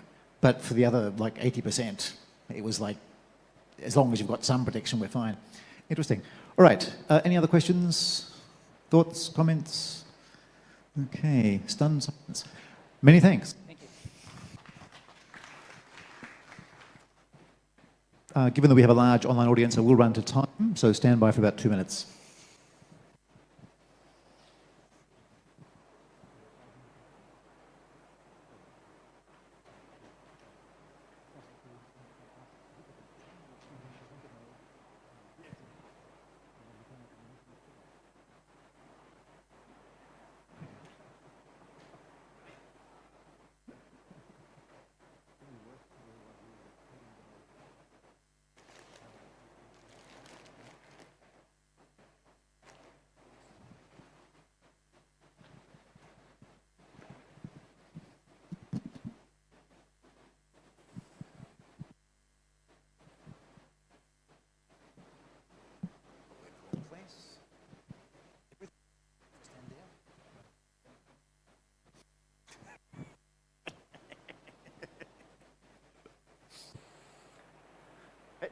Nope.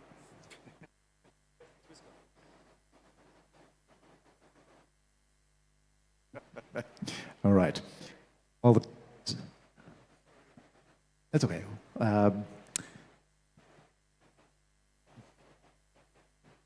that's worked. Is that yours? Is that one yours?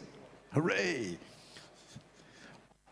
While we work out how to make this appear correctly, next up we have Peter Membre, who's the Chief Research Officer for ExpressVPN, and he's going to talk about reimagining Lightway, a transition to Rust. Please welcome.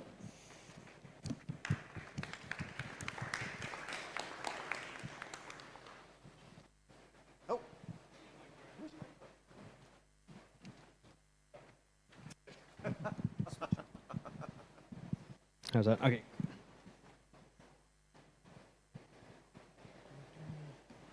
Hey everyone, so I'm Pete Membry from ExpressVPN. I'm not really sure I walked over to here because I don't actually have anything to stare at. And today we're just going to talk a little bit about Lightway and our migration to Rust. And I think this is actually quite an interesting one, mostly because, especially what you might have seen recently with all the talk on, for example, like the Linux kernel and getting Rust into that. There's a big push for people to say, when everyone brings up C, the question is, well, just rewrite it in Rust. And that can be annoying. Just rewrite it is one of those, very large simplifications for things that are actually really, really challenging. So for us to have actually taken something that is in production, it's working well, it has and continues to pass multiple security audits, and yet we rewrote everything into Rust. And this is kind of the story of that and some of the details of it. Obviously, I don't have too much time today, but I'm happy to answer any questions or any follow-ups that anyone might have.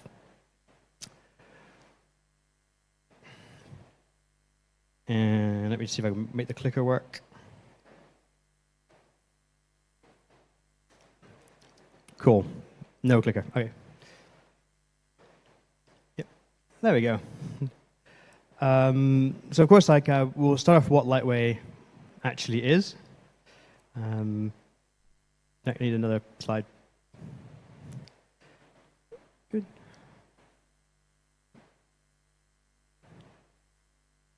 Cool.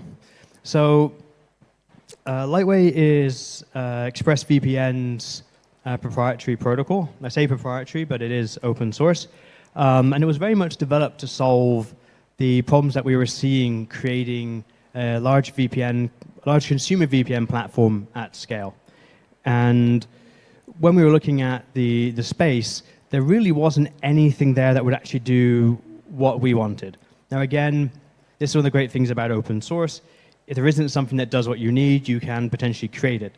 So there's lots of options, and we wanted basically to add to that environment and make sure that, for our use case at least, there was something that was more appropriate, was a better fit. So Lightway itself, again, it was engineered by us, so it is opinionated. It does kind of what we want it to do. It's completely open sourced. I will also cover here that the security for Lightway is provided by wolfSSL. It's an open source C library that has multiple certifications, including the latest FIP certifications. And critically, no, we did not roll our own crypto. We used the high quality platform that experts in writing crypto have implemented. Of course, it's open source, as I mentioned. It's also industry leading in that no other VPN provider has taken the time to build something with this sort of depth and complexity and then actually, and certainly not actually release it open source. Have a next slide, please. Oh, wait. Yay, okay.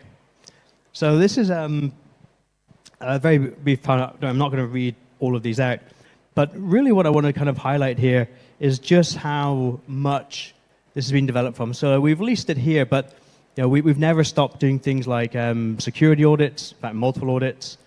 We deployed post-quantum encryption pretty early on. We also upgraded to DTLS 1.3, which actually was a precursor for the post-quantum. As far as I know, we are pretty much the largest deployment of DTLS 1.3 in the world, mostly because no one else really needs to do what we're kind of doing. But we are still the largest. And of course, last August, I think it was, NIST. Oh, no, that was the wrong button. that one, there you go. So yeah, NIST released a new standard, MLChem, which was basically standardizing Kyber. And basically before the end of the year, we had the full MLChem hybrid key exchange across our entire platform. So we do like to kind of keep up with the times. And so why lightweight in Rust, though? I mean, again, this thing is clearly already working. It's already doing well. Why do we do this? Well, the reason we changed. Yeah, back when I was here. So the reason we changed was that we wanted to take the benefits that Rust could give, and there are certain benefits that I'll cover briefly, and again, maybe more in the QA. But specifically, moving with the times. When I first designed Lightway in 2020, the requirements were very specific. We had to support low-powered devices. So I'm talking small home routers and the sorts of Android phones you would find in developing markets. At the time, these were not well supported by OpenVPN in the sense that if you put the encryption standards to something that you'd be comfortable with, those devices tended to have trouble pushing the amount of traffic that you would need to watch, even, for example, an HD video stream. The general advice from the industry at the time was to, well, for those use cases, use one of the older protocols, particularly if this is an off-the-shelf router. Your choices, if you don't want to use OpenVPN, tended to be things like L2TP and PPTP. Now, those are not great options. They will let you stream. They will let you do geo unblocking. Security, though, is really not their strong point. So we had to support this. Now, when I was looking into Rust back at the time, there were very nice things about it that I really, really wanted. I wanted that memory safety. I wanted to have a language where I didn't have to worry about slicing my fingers off when I do a simple change. The problem, though, was Rust really wasn't ready yet. In terms of performance, it was still great, but remember, we're trying to get the highest performance we can out of potentially some of the slowest hardware that exists. That's not much fun. In that case, you really need to use something like C because you get all the compiler support for it. And also, actually, when we were trying these builds, there really there wasn't much, I should say, good support for running and building Rust for these other embedded platforms. Happily, though, come 2024, that's changed a lot. Rust has an extensive ecosystem now for building on embedded systems, and the performance, in many cases, actually can beat that of C. And there's a few tricks it does to do that, because usually the way it goes is, well, the reason I'm using C is because I can eke every little piece of performance out of this system. And if I use a higher level language, I will lose that ability. In general, that would seem to be true. But what we found with Rust was that when using something like Tokyo, we could actually beat the performance that we could in that on a single core versus an app powered by libuv on a single core. And I can go into some of the high-level reasons why that is. So why are we keeping up the times? I mean, let's be honest. Okay, Rust is a cool, interesting language. Everybody wants to be doing something cool, new, and interesting.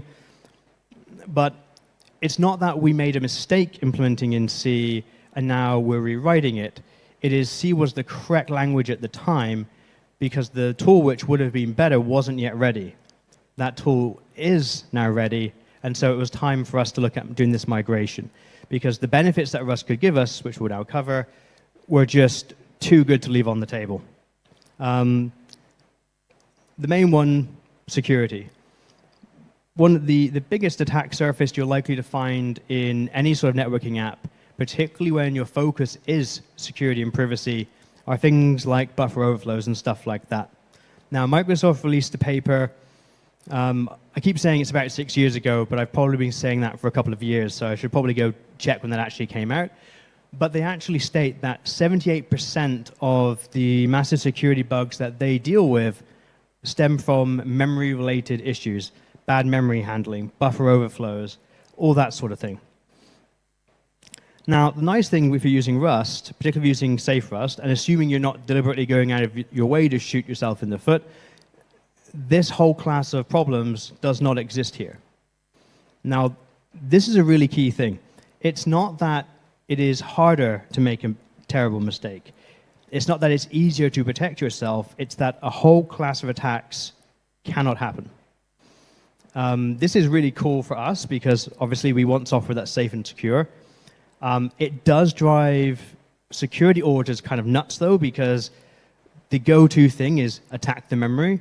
And when you can't attack the memory, it's a lot harder to figure out what you can actually play with. So security was the big thing here, one of our strongest reasons for adopting Rust. The other is performance.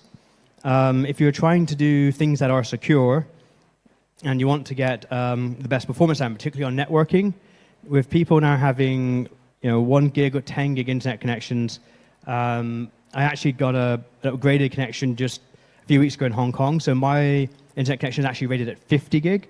Now, I'm probably in fact I am actually the only one insane enough to have that in Hong Kong so far. But that gives you an idea of where this is going. And the reason why they're installing this, because I just want it because it's 50 gig, you can't turn that down. But the business reason why they've done this is because they're seeing a massive uptick in people doing virtual reality, augmented reality, and all this stuff means moving lots of data quickly. So they're installing this network and they're making idiots like me pay large amounts of money to have these things installed so that it can pre-fund and pre-set up the rest of the network. So most people aren't going to be seeing these things yet. But with 1 gig connections now being the norm in most places, being able to do this, the performance stuff is important. That often means now, though, that a single core is not enough to saturate your network. This is really new. Like, in the old days, the CPU would be sitting around for ages waiting for the network to catch up with it. Now that's not the case. Now, Lightweight in its C form is powered by libuv, which is extremely fast, it's extremely efficient. Good at multi-core, though, particularly when you're dealing with like network streams, that's not its thing. This is a bit like the way Ruby on Rails used to be deployed, where if you need more than one, you deploy more than one, and then you just group them together. And then you can bypass a whole lot of issues like multi-threading. And doing multi-threading in C and doing it safely without making mistakes, far from easy, far from trivial.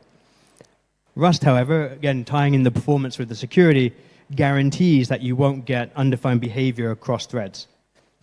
That makes writing the apps more fiddly, but the compiler will stop you doing silly stuff.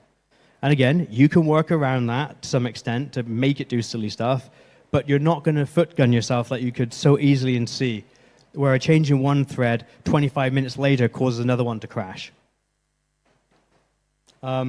It's also easy for extension. The original Lightweight was written in C. Spoiler alert, no one likes writing in C. It's not fun. Even the people that like C don't like the tool chains. Anyone who's had to deal with CMake or try and get that to work with modern libraries, it's deeply unpleasant. But everybody right now wants to do Rust. So hopefully this will help make it easier for people to get involved and be more interested in being involved. But it's much nicer working with an extension in Rust where you can use the interfaces and the traits, than it would be to try and get this to work in C. So again, it kind of opens that up as well for us. So just quickly, the breakdowns. If you do an implementation like this properly, the security benefits you get from it are basically unprecedented. In almost every other language, I should say low-level language, where you're actually running as close to hardware as you can because you need that performance, there are very, very sharp edges. And many, many people have been cut on them, myself included. What Rust does really is removes those sharp edges. Does that mean you don't have to think about security or care about this anymore? No, of course not. And we are still very much care about security, but it's nice to know that the compiler's got your back and that the whole ecosystem is designed so that you won't accidentally shoot your leg off. Better performance, again, we're seeing with, for example, with Tokyo, if you turn on the multi-threading, you get access to all the cores in the box. Makes a huge difference. And if you wrote the code nicely to start with, you almost get this for free. I say almost because sometimes you have some shared state that needs to be carefully managed. But generally speaking, you can get a lot, huge bang for the buck with this, without the dangerous nature of trying to do it manually. It's also more efficient. We've seen when these things get compiled down, particularly with things like Tokyo, where it effectively compiles the state machine, we've actually seen better performance, less hits to code, less hits to memory. Is it going to be, is it like twice as performant as C and efficient? No, clearly not. But when you're building this stuff, a few percentage points really matters. It's also more efficient from just writing code and testing code. The compiler really helps you. I don't know if you've seen Rust error messages, but they are lovely. They come with man pages and examples where you might find this, what you probably should have done instead. It's so much nicer than dealing with C, or particularly like C++ templates and things. And again, it's easier to extend. The crate ecosystem's nice. The general community is nice. We can do more, and we can do it faster. And because we've got, because we can rely on those things, there's less bloat in our code as well. So those are the main reasons we did it. We want to be faster. We want more security. This gives us both, and the language kind of has our back. But we are really focused on trust and transparency. It's what we do. So Lightweigh's actually been so Lightweight Rust, I should say, should be clear on that, was put through 2 audits before we released it. One by Cure53 out of Germany and one by Praetorian out of the US. This is what we got from Cure53. Very limited number of findings. Can be termed as a positive sign for the security of the ExpressVPN lightweight protocol. If you've ever worked with Cure53, you will know this is very, very high praise. The amount of conversations we've had on things that were, let's be honest, irrelevant, but we're going in there anyway, to have that sort of feedback says a lot. Now, a lot of this is because when they or any other author goes hunting for these bugs, again, it's memory where you start looking. That's where the gold is. That can't happen here. So their entire class of easy attacks doesn't exist. For Praetorian, they actually wrote us, a bit more. Following effective controls are particularly beneficial and warrant special recognition. We were very careful using Rust unsafe blocks. They're in very specific areas. The Lightweight core itself, the implementation of the Lightweight protocol, is marked that unsafe code is forbidden. However, because we've also created libraries to support wolfSSL, which is a C library, you're going to get some unsafe in there.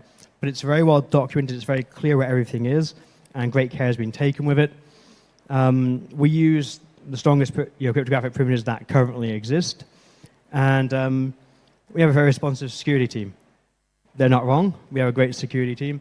But it was a very active, involved audit, and again, overall, there was very little that was found, and a lot of that is due to the language itself.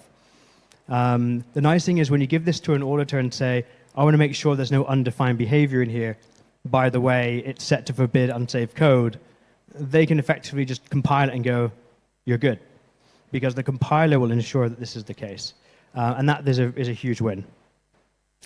It's open sourced. We've open sourced the Rust version. What's better and more interesting than the last version was we open sourced Lightweight Core, which is the library that implements all of Lightweight. And then we had a simple application that would demo its use. The idea was you could embed this into any app you wanted and have a play with it. And nobody did. Fine, nobody wants to work with C. We get it. This time around, though, having learned from that lesson, we have the Rust crate, which is the Lightweight core implementation. However, we also have a server and client that's fully usable. You could use this to build your own VPN server implementation and play with it out of the box. So that's fully available now. And again, we've already accepted PRs. Ironically, in the wolfSSL bit, people have found that through our crate, and now they've gone to update that. But we are starting to get a few pull requests in. And yeah, we're hoping to, one of our goals is to end up with, apt install Lightway or something like that. So hopefully we'll start seeing this get packaged. And again, we're willing to put funding and support behind getting that there. So we're looking to build a much more vibrant community than what happened with our last attempt at that. So how does it come together? This is one of my better platforms, Aircove. It's a router. It's not open source. Not going to do a sales pitch. But the key things I want to point out is it's running the new Lightway version, and its speed went up 2x, which for us was absolutely huge. The biggest challenge we had with the router, with the embedded hardware, was that it just couldn't push traffic. But switching from the C to Rust gave this benefit, and this hasn't really been super optimized yet. This is our standard Rust build compiled, maybe a few minor tweaks for the architecture it runs on, but nothing, like no one's sat there and done detailed analysis of CPU use and stuff like that. So I expect this will get better. And we also have another security audit for that. So we're quite into our security audits. So what's next? Well, we're hitting on the road, part of the reason why we're here. Hey, I'm actually pretty good for time for once. So we're in FOSSASIA, obviously. We're also going to be at the Rust Asia in a few weeks. So if anyone, that's in Hong Kong, but if anyone's interested in going there or is going there, we'll be doing some more talks on this, and all of our team will be milling around. So if you are interested in Rust in general, there's a lot of people there who'll be happy to talk to you. We have more improvements and enhancements planned. So part of the reason of putting Lightway into Rust is because doing changes in C is unpleasant. With C, you have to make decisions like, which hash map library do I use? And when you go look for a hash map library, there's about 50 of them. And you don't really know which is the one you should be using. And it's just, again, it's painful. With Rust, we can do stuff far more quickly. People can test stuff more quickly. People can adapt stuff more quickly. Again, it's just a benefit of the language and the fact that right now that there is admittedly some hype behind Rust. There's a lot of excitement behind it, and in my opinion, for good reason, and we're putting it to good use. So yeah, I mean, that's really going to help with these enhancements and improvements. Plus, there's lots of really high quality crates that we can now effectively pull in. Because people are excited about Rust and doing stuff over there, we can kind of borrow it over here and get the benefits from that as well. So we can much more easily leverage open source projects and collaborate with those different those developers as well. And last, we're still working on challenging the industry. As far as I know, this is the only protocol that's written in Rust. Probably not too surprising, given that everybody else is kind of using off-the-shelf protocols, and we're the only one that wrote our own. But we are trying to push the idea of that there are better and safer ways. The reason we've released Lightway is partly because, well, one, for the trust, two, for giving back to the community, from which we've gained so much, but also to give another option. Now, like I said, it's opinionated because it's basically what I felt, having been responsible for running a very large consumer VPN platform for over half a decade. I need to say I hit some pain points. So Lightway was created to solve my pain points, and I'm not that special. Other people are going to other people have these pain points.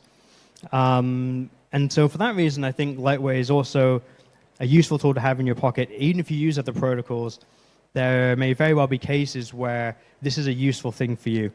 Two areas, because I think I still have a minute or so to go, that Lightway is kind of unique on. It is extremely fast for what it does, but we do support natively both TCP and UDP. That's quite rare. And the TCP is almost as fast as the UDP, which is also very rare. The other thing is Wolf SSL itself is fully FIPS certified. It would be possible with some effort to also get Lightway FIPS certified.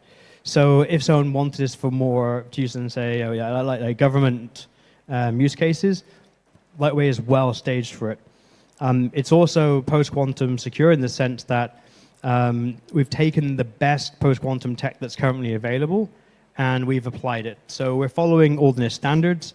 We use the highest level of ML Chem for both UDP and for TCP. We actually funded OpenSL through that, the open source side of things to add enhancements to DTLS so that it could support the bigger key sizes. Otherwise, you get fragmentation.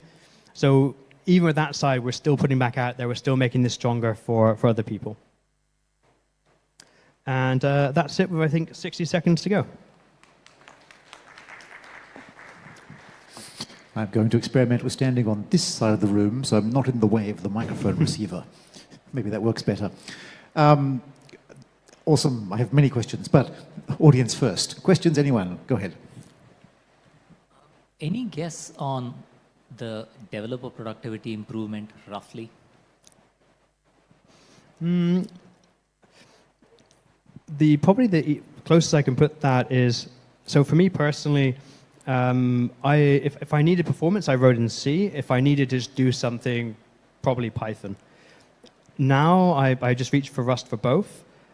Rust has actually been very unique for me in the sense that I can write firmware for, say, a crypto USB stick, and it feels a good fit.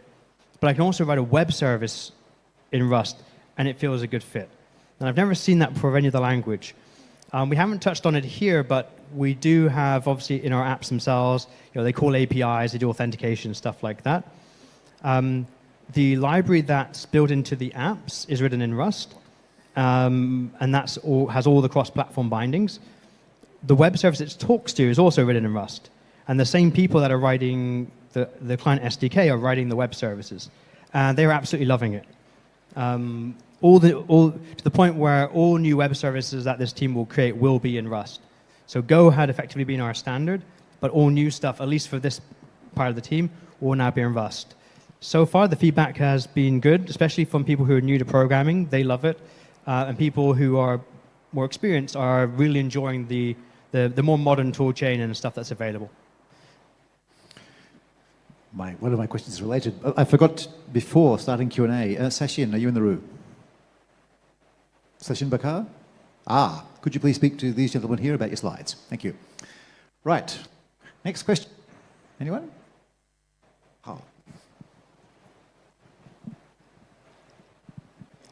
Yeah, thanks for your talk. Was it difficult? So in my company, it can sometimes be difficult to convince the quote-unquote business of a big technical migration like this. Was it difficult to communicate that you wanted to do this, that this was like a necessary thing, or was it not hard to convince your management? Or so I'm kind of in the lucky, unique position that we basically stand for trust and privacy.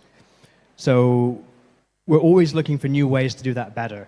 And when I could say, look, if we just use this language, we will get all those benefits. Oh, by the way, we can solve the multi-core problem safely, and we can solve these other issues safely. I'd say it was a relatively easy sell as far as big, scary projects go. It was much more to do with what we could do next. So we were already hitting issues with the C version where, it was a single core app. And on a server where we have 100 cores, we just run 50 of them. And that works really well. The problem is now we're seeing individual users that can really push the limits of a single instance on a single core. There isn't really a good way to fix that. You either go multi-core or you kind of go home. And doing multi-core in C is just not something I wanted to do. And it was just too dangerous. So combined with we want to do these bigger, better, amazing things, alongside with it's going to be really, really scary if we do it this way. It's probably actually going to take longer to do this right and then get it audited than it would be to move to this new language, which has all these other benefits as well. I think what's unique is we've done this, and I don't think many people have actually managed to do a whole C to Rust switch for exactly the reason you're mentioning. It's really hard to convince people of the value prop for it. But I think we're also the ones that have kind of done this because it's necessary for the work we do. We've got these two big security audits. They're publicly available, by the way, and they go through in exquisite detail of everything that the auditors tried to do to break it. That report is actually quite useful for this sort of thing, where you can say, look, this class of attacks that keeps most security people up at night, they don't get to play here. Okay, you can have other problems to worry about, but that whole class is gone. That was part of the logic for Java 30 years ago, Yeah. which was you simply can't express pointer arithmetic bugs or several others, and array overflows are automatically checked in the runtime. One thing, if you politely ignore all of the other things Java got wrong, one thing that seems a bit hard to escape is garbage collection. How does Rust, do you explicitly dispose? Do you have the option to explicitly dispose? How is that handled? So Rust doesn't have any garbage collection. Right. It's all done through memory management. That solves the problem. Okay. But the sneak is actually interesting. So I found that if you're into hardware, so the way Rust works is when something grabs some memory, it owns that memory, and only it can change it. There's a few bits of sleight of hand you can do for optimization and stuff like that. But if this thread or this variable owns it, and you want something else to change it, you have to then transfer that ownership to that new thing. Right. And so no two things can change it at the same time, which removes a whole class of problems. If you're coming from a hardware background, the idea that only one thing can touch it at once just makes perfect sense. If you're coming to it from like dynamic software languages, this is deeply disturbing. People who've worked on it, like some have come back with, it's just really weird and really new. But for most people that I've worked with, where they're doing really stuff that you would normally do in, say, a Python script or something like that, it doesn't really get in your way. You don't really deal with it at all. It's only when you start saying, cool, I want to do multi-threads now, or I want to do something a bit more special, that you start arguing with the borrow checker a bit. But the nice thing is all these things are, at least for the undefined behavior stuff, the ownership's all checked at compile time. So there's no runtime penalty for that aspect of it. Neat. So that's stuff that Java missed completely. Instead, it was like, how does C do it? And then let's build in the synchronous blocks. So, yeah. We are, yes, my failure to invite the gentleman means it's taking longer. I'll take one over here. Thank you very much for your talk. And as I am a Rust developer myself, I find it fascinating that XPrevm you decide to use Rust in the first place, because as for myself, I have to integrate C++ application to Rust, and I have the same feeling as you, security thing and whatnot. And my question is, you mentioned that Tokyo have some kind of, a single, I'm not sure, a single thread or multi-thread, a synchronous thing. My question is, do you think that Tokyo can be improved in like some kind of message communication between threads? Because as far as I'm using right now, they have only kind of two way, broadcast or MPSC.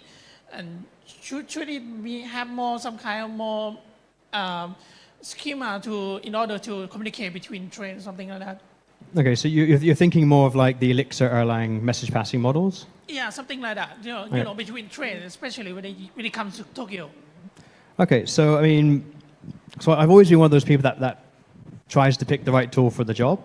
Before I was at Express, I worked for a market maker, and I designed a market gateway that was responsible for transferring market data from co-located data centers to trading applications. And the level of and speed of data you had to handle meant you weren't doing this in a single core. So I actually wrote that in Erlang, and the thing was amazing. It was so simple to work with. It was effectively indestructible. There was nothing we were able to do to even break it. Really nice piece of kit. There are a few libraries in Rust that actually try to create that. Some actually are based on OTP, which is the platform from Erlang. The challenge that the people in Tokyo will have is, one, we need more people with that use case. So right now we see it mostly being used, I think, for like underlying network processing and website stuff like web services, things like that, where almost all of the requests can be handled in one thread, in which case you don't need to pay the penalty for doing cross-thread communication. But yeah, I would like there to be more. But yeah, we're just going to have to get more people with the use case to come and ask for it, or demonstrate where it'd be useful. Thank you, Peter. It's a fascinating application of I think, a really useful approach. Round of applause, please.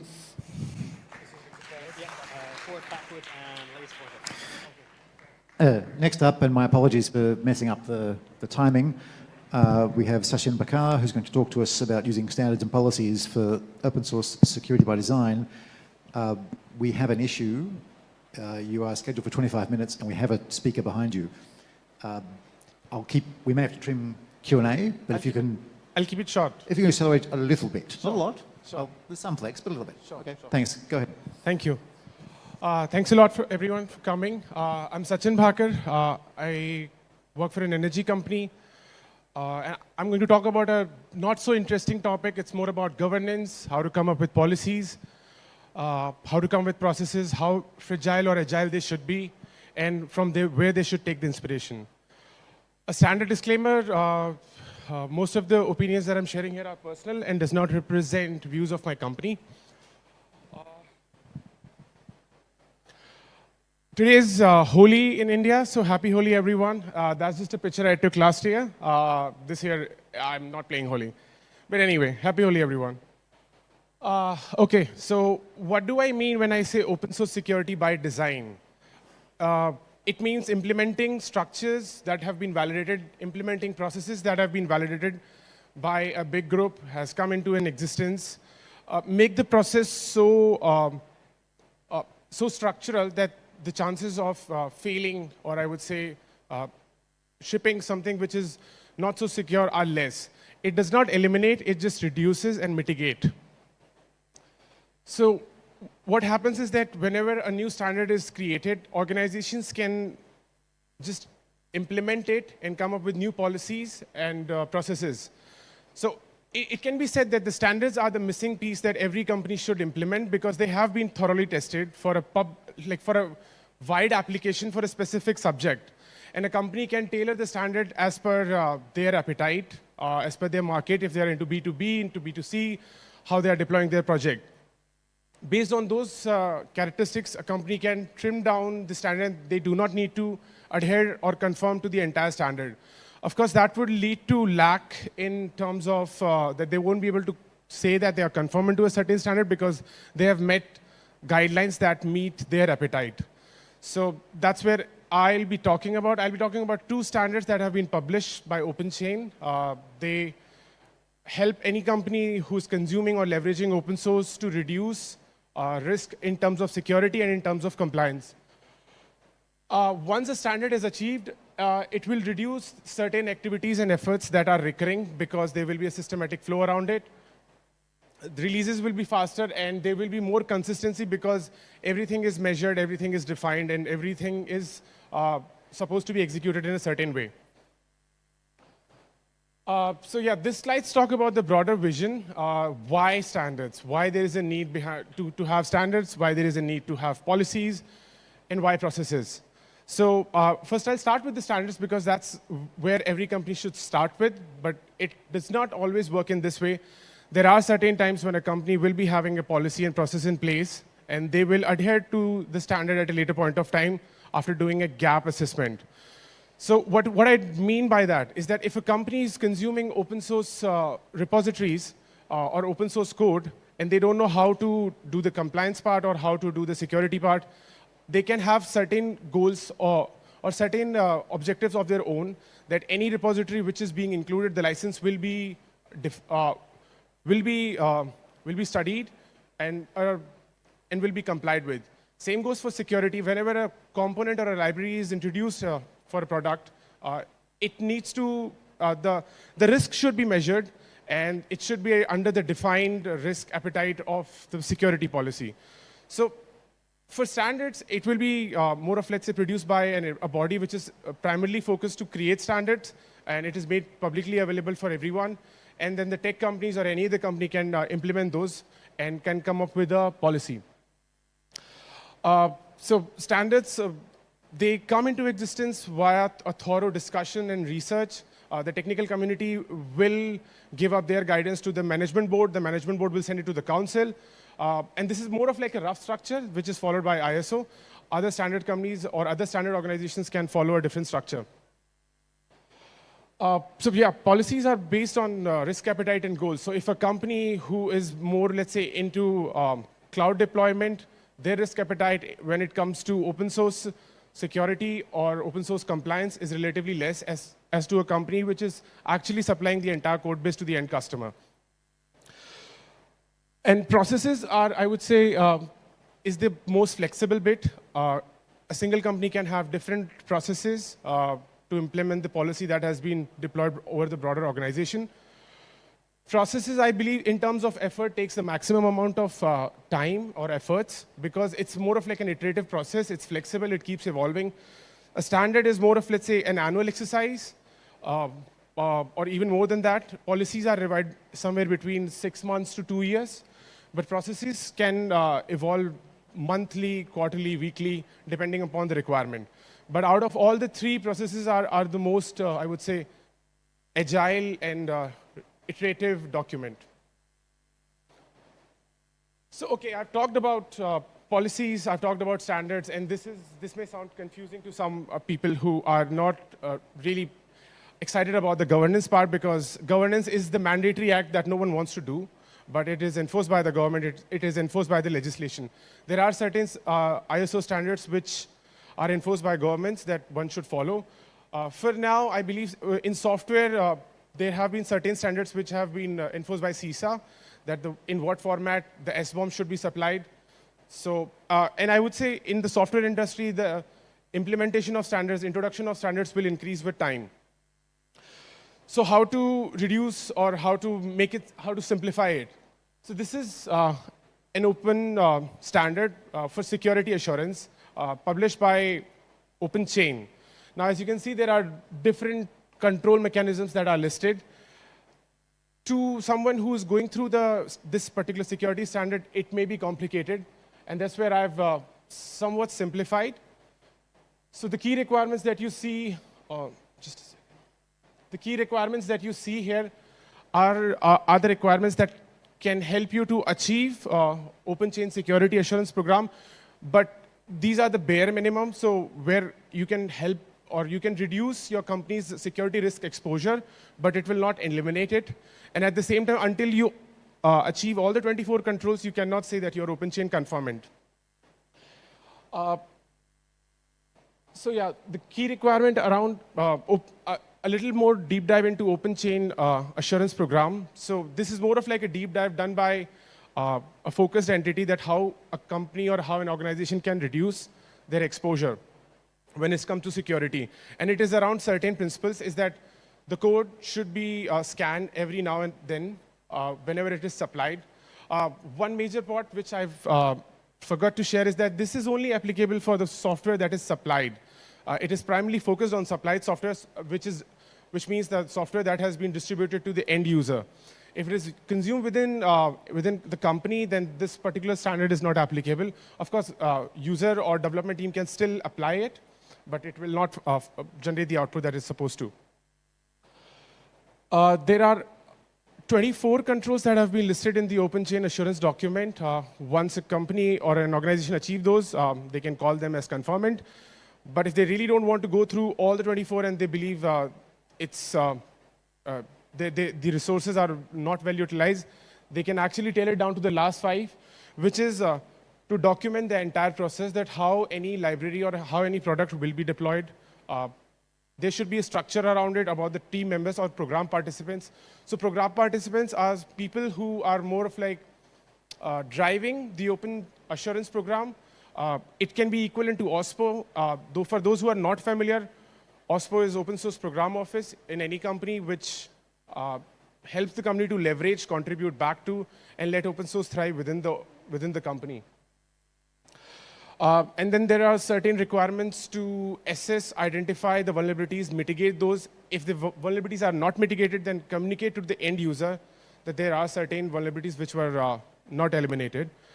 And the assurance program also states that the user needs to identify a risk score for every vulnerability, and they should have a clear defined guidelines that under what risk score they will mitigate it and what risk scores are not mitigated, and they are just used and no action is taken on them.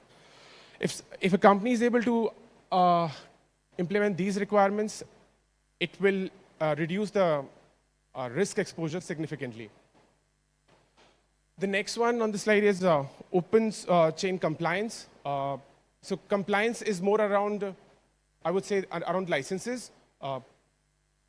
Security assurance program was more under the scope of CVs. So for any product where open source libraries or open source code is consumed, it can come under certain vulnerabilities, and it will be shared via license. So license will define the entire open chain compliance program. So just like with the previous slide, I have somehow captured the key requirements that are required to comply with the open chain compliance policy. So every organization must have an open source policy. The open source policy will be comprehensive enough to capture all the requirements, such as what would be the structure of the team that is reviewing the compliance process when it comes to open source code, who will be leading the effort, how licenses will be categorized, whether there is a requirement of whitelisting or blacklisting a license, and in what cases when a product has been shipped and a non-compliance occurs, how they will be resolved and how they will mitigate it. Based on these, a compliance program can be structured. And the last and most important criteria, which most of the companies overlook, is to have a publicly available contact. So let's assume you have shipped a product and the product is under non-compliance and some user has been able to detect it. One of the key requirements to reduce the infringement risk is to comply as soon as possible. A publicly available contact will help the company to be aware about the non-compliance and to act as soon as possible. So yeah, these are the impact of standards. I'm rushing into the slides, but we can open up at the end of the session for any questions. So it will reduce the risk, be it security, be it compliance. It will improve the efficiency of R&D, the research and development department. It will streamline the process. So instead of every team doing a scan, there will be one scan and the reports will be shared with different teams, and they will just review the specific section that they have to, and instead of entirely going through all the sections. And this is the impact that ISO standard has with any, I would say, in the company, that it can lead to an increase in revenue anywhere between 0.5 to 5% of the total business. So it is worth the effort to invest in standards, in policies. Yep. That's pretty much about the presentation. If there are any questions, I can take, or else we can wrap up the session earlier. That was much quicker than I had anticipated. Thank you. Yeah, standards and policies are my life, so this is interesting to me. Questions? Is anyone dealing with building information security management systems and therefore having to select standards and devise policies? Okay, one other person in the room. Questions, comments? In that case, I have a question. You referred to two ISO standards there. Yes. The 18974 and the 5320, I think. Yeah. I don't know if you explained it. What are those two standards about, and how are they different? One is about security, how to improve and reduce this security exposure. It will be around identifying the known vulnerabilities, the CV for every vulnerability that is there out there. And the other standard is more about compliance. So whenever I would say you're talking about strong copyleft licenses, AGPL, GPL, how to handle those, how to mitigate if they are captured in it. Oh, I see. The license issue, for example. Yes. So it was more about a very brief, just about the security exposure and how to reduce it, and the compliance infringement risk and how to reduce it.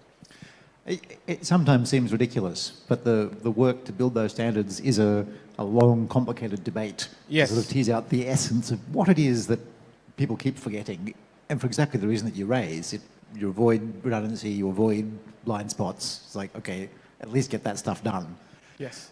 We had one of IBM's CTOs speak some years ago about an internal program to make use of NPM, so for JavaScript stuff inside. And for IBM, NPM is horrifying. It's like, what do you mean we've got coders, not just for internal systems, but for customer products? So this was Notes and their chatter thing, I forget what it's called. So building a shipping product. And IBM's lawyers are like, are you kidding? This is not possible. And so the obvious solution to the problem was to implement an internal NPM registry, which would bring in whatever developers needed, and actually had license scrutiny and code scrutiny, a team doing this for every release of every package that came into their internal registry, and it was exactly those two things. Is this stuff vulnerable, and are we complying with the marked licenses? Yeah. So I'm interested that it's the same two questions. It is kind of the same work, but most of it has been now automated. So the system will tell you that, okay, these are the libraries that have been consumed, and recently, like, vulnerability has been reported about a certain library, and you can fix it. So I mean, most of the companies are still following the same function, but it's less, I would say, manual and more automated. Oh yeah, it was, I think, 7 years ago. A great deal has improved in the meantime, but it's just intrigued that it's the same two functions have now become candidates for ISO. But that's amazing. Okay. Here we go. From your last comment, I find the world a little bit differently as far as things improving recently as opposed to in the past. I mean, the standards activity is very important. But my question is really, in your experience, we're in a time right now where between the various supply chain security vulnerabilities that we have, be it malicious attackers, lots of research going on, lots of CVEs in this supply chain, identifying those components is important, and identifying where those vulnerabilities are. In your experience with your company or others that you've worked with, how hard is it to actually find those components that have those vulnerabilities and actually remove them from your product? We have one issue where you have, first level dependencies that are brought in. You can identify the CVEs for those, upgrade those. Those are easier. But when you have secondary, tertiary projects where that's where the CVE is identified, but the component you're bringing in hasn't done their update, how are you finding the effort to engage in those upstream communities to fix that version? Or are you creating local forks to do the backport yourself, and then now you've got a local fork to deal with and you're off the chain? What's your process to actually make that better as you're trying to improve this and be compliant?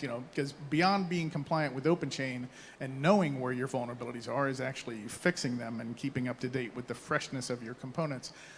Any thoughts on how that's going, again, either in your current organization or others that you've talked to?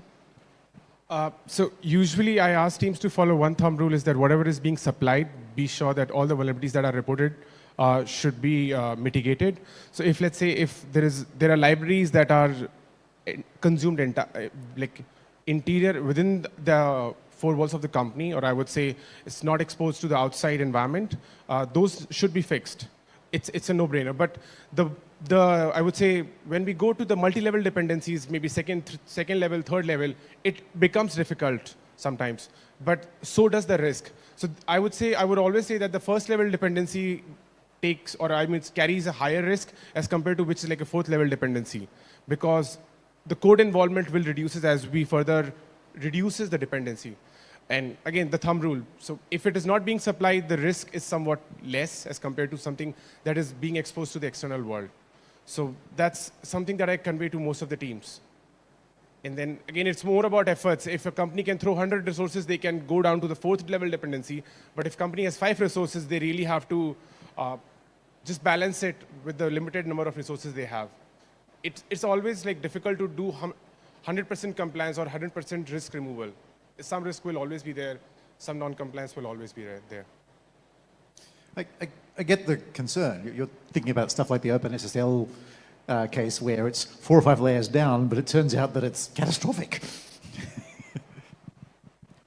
No, and actually the concern is, well, one is the Cyber Resiliency Act and other federal regulations that are like that, where you can't be running and you can't be shipping code that has a known exploitable vulnerability. And that's an extremely hard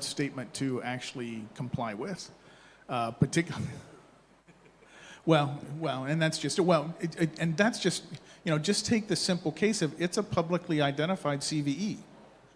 So then it's known, right? And so that's the minimum bar. And you're right, it could get more interesting, but the minimum bar is there, and that's a really, given the interdependence of all of the components that we have across the open source ecosystem and how everything calls everything else, any given end application often has multiple versions of the same component libraries because their dependencies are all calling in different versions down that dependency tree. And they all have vulnerabilities. I mean, I see this as a really big problem to try to fix in the next 2 years as the CRA and other regulations come into effect. Certainly, I was slow to grasp the importance of the work that was being done in software bill of materials. It's like, okay, it's a lot of interesting and somewhat appealing sort of paperwork and metadata, but of course, once you start to notice, oh, my transitive closure is 6,000 packages in up to 15 versions in some cases. Oh. And so then you're dealing with an entirely different category of problem to what we thought we were. So yeah, it's an interesting area, and but I do take your point. The stuff that's close to the surface is usually a bigger risk, but I suspect that over time that we're going to get pressure to get much, much better Absolutely. at SBOM. Yes. So, Yep. all right, we can probably do one more. Mashari's on in about 4 minutes. So anything else? Aha. Okay.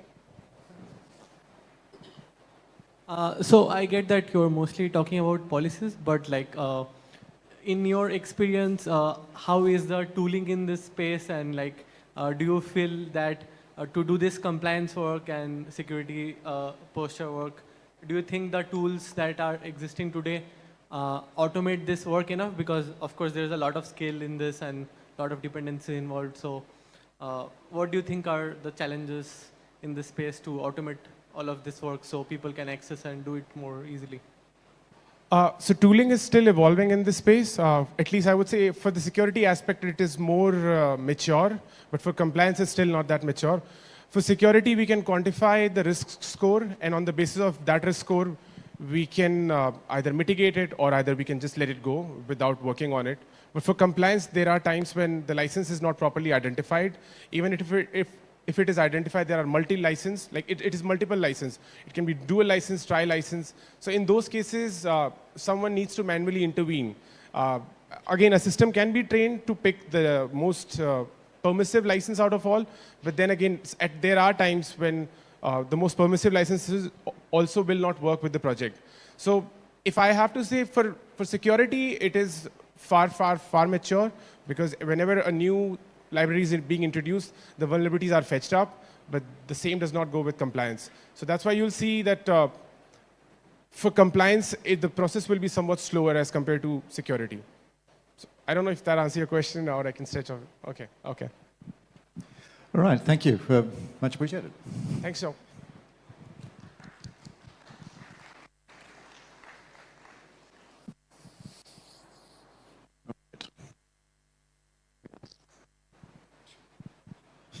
I have to stand in a very particular place.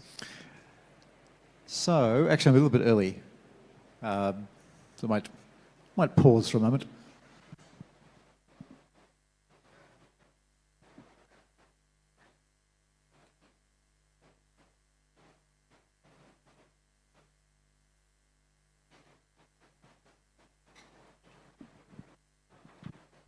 Hang on. We're a bit ahead.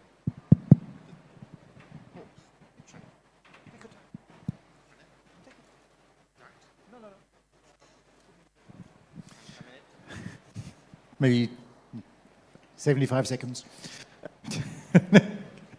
Next up, we have Mashari, who's actually part of the FOSSASIA organizing team. He's going to talk to us about employing the Fediverse as a tool in fighting fake news. Mashari, please go ahead. Hey, thank you very much. So this talk is not going to be technical, right? I don't know if you caught me this morning, but basically I've been working with the NBTC, or the Thai equivalent with the FCC. And one thing that I have been thinking a lot about is disinformation, fake news, phishing campaigns, because as you know, Thailand has a huge problem with the scam call centers, right? And other attempts to phish, fraud, just many types of criminal activities around basically tricking people into websites and making them do things that is against their interest. So these slides, you can say, is a test as to how to communicate a solution to government in order for them to consider that maybe putting all government communications on centralized social media that does not actually have the country's best interests at heart is a bad idea. All right, so a bit about me. 30 years of experience in tech, recovering InfoSec practitioner, long-time residents on the Fediverse, involved in government IT projects, and presently working on AI projects. So question number one, how many people here know what Fediverse is? Okay, good. How many people are on the Fediverse? Okay. Well, I hope I will be able to get a few more hands up next time. So what is the Fediverse, right? The Fediverse is, sorry, that's a few slides down. I get ahead of myself. All right. So first of all, we have an issue, right? As I touched upon this earlier. We have rampant fake news and digital impersonation, especially of government service providers, right? And I will show you something in a moment. It causes a lot of public confusion, right? For example, someone will file a complaint against certain organization, and that organization would say, we had absolutely nothing to do with it. That was absolutely not us. We did not ask for that money from you. And it's incredibly good. For example, my mother, through the information of some website, sorry, my mother was a different scam. My friend's mother, that was the one, through looking up information on the Facebook page, got connected through a video call to someone in a full police uniform, trying to convince her to pay him to make the problem go away, right? And last minute she realized that, hang on, this can't be real, thankfully. But you know, it is a real problem, right? What happens when you cannot authenticate the person? And you know, recent examples, phishing scams, etc., etc. So this was kind of funny, well, sort of. So back in 2023, someone created a fake Twitter account of the Chicago Department of Transport, Illinois Department of Transport, informing people about road closures.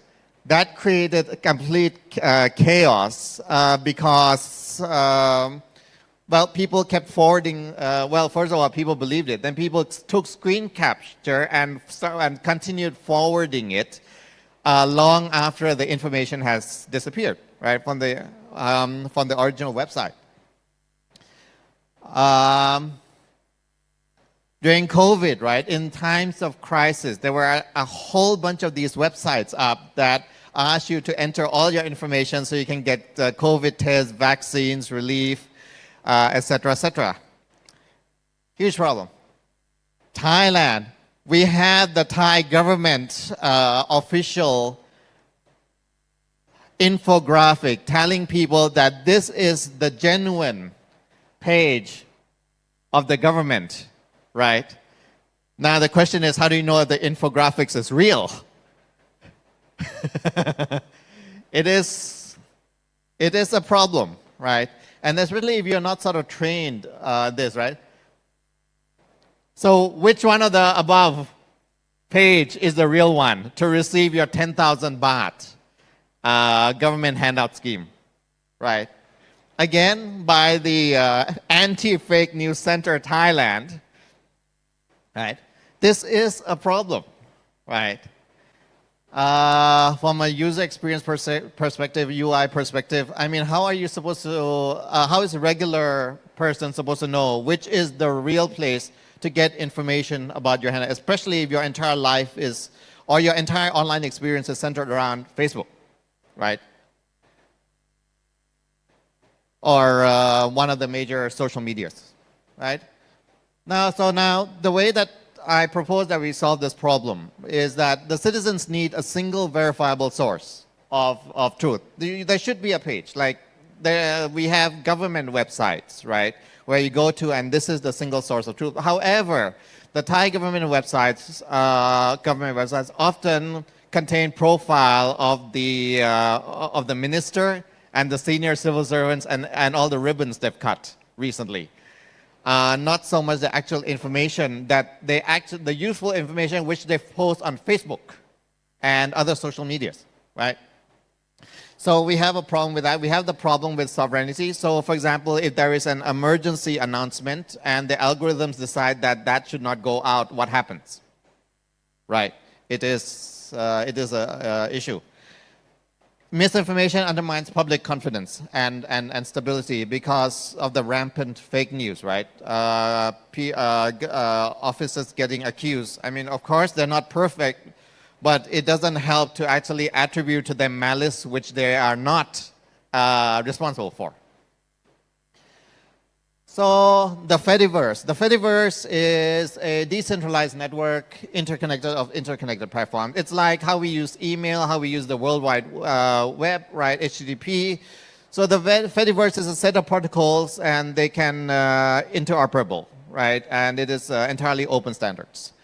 So there's no single point of control, and I think that it's more comparable to email than anything else because you can follow people, right, but then you can also interact with people, put in comments, etc., etc. And it supports a whole bunch of different type of content. So from microblogs, videos, book reviews, photo sharings, basically anything that you can imagine, you can implement on the, anything social you can imagine, you can enable using the Fediverse, the set of protocols that form the Fediverse, which is very cool. Sorry, double slide.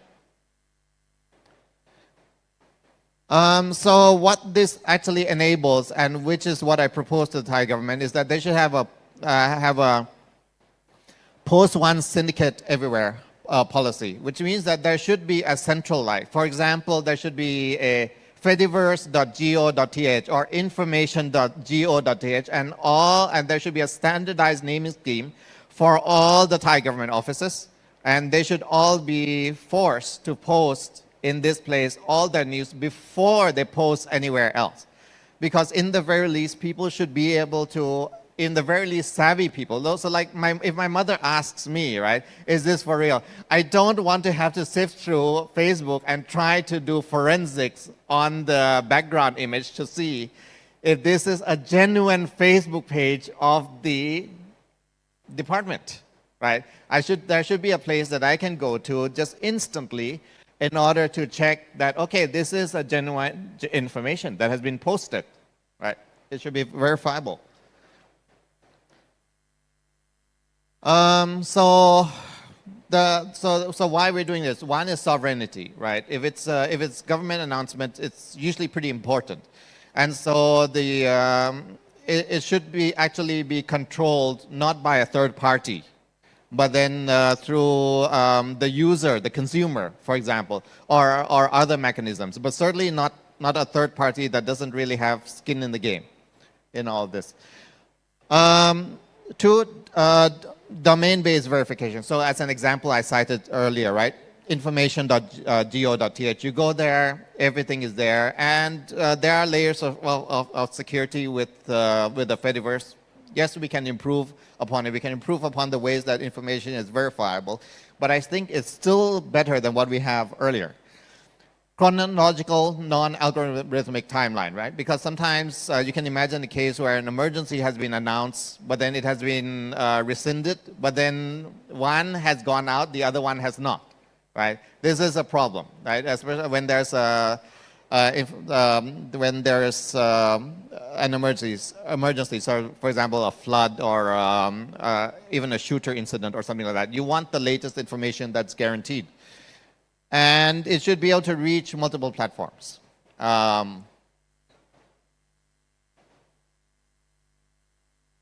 So we have talked about this earlier, fake Twitter accounts, right? So the answer for them is that on their website, they list their official social media channel, right?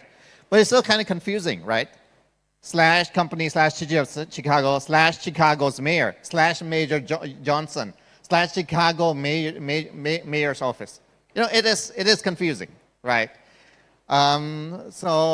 This is better, but ideally it should be in one place, and it should be within the control of the entity, of the office, right? But if it's the Fediverse, then it will be @mayor@chicago.gov. Easy. You know that this is the mayor. It's on chicago.gov. The domain is not likely to be hijacked. Pretty safe. And all the other resources can be aggregated here. You know, if they have like a photo blog or a video service, it can all be aggregated into one place, into one official account. Makes it easier to follow, actually, right? Okay, so this is kind of funny. Tang Rat, right, is a registration for the handouts, 10,000 baht handout scheme. The ministry were very proud because they shut down 290 fake pages regarding this, right?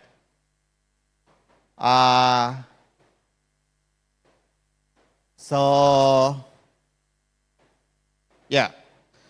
So the linking to the domains allows for authentication. If there was, for example, tangrat@information.go.th, you know that this is the official information source, right? And all the information is there, and it's certainly better than what we have at the moment, which is trying to figure out what is real and what is fake on Facebook, on X, et cetera, et cetera. So try it now. Search for Tang Rat in Facebook if you have a Snoop device. Try it, everyone. No? No one here has Facebook. Okay. Well, there. After 290 has gotten shut down, we still have this, right? And that's a partial list. So scammers be scamming. And what do we do about this? Right? Do we report the page? I mean,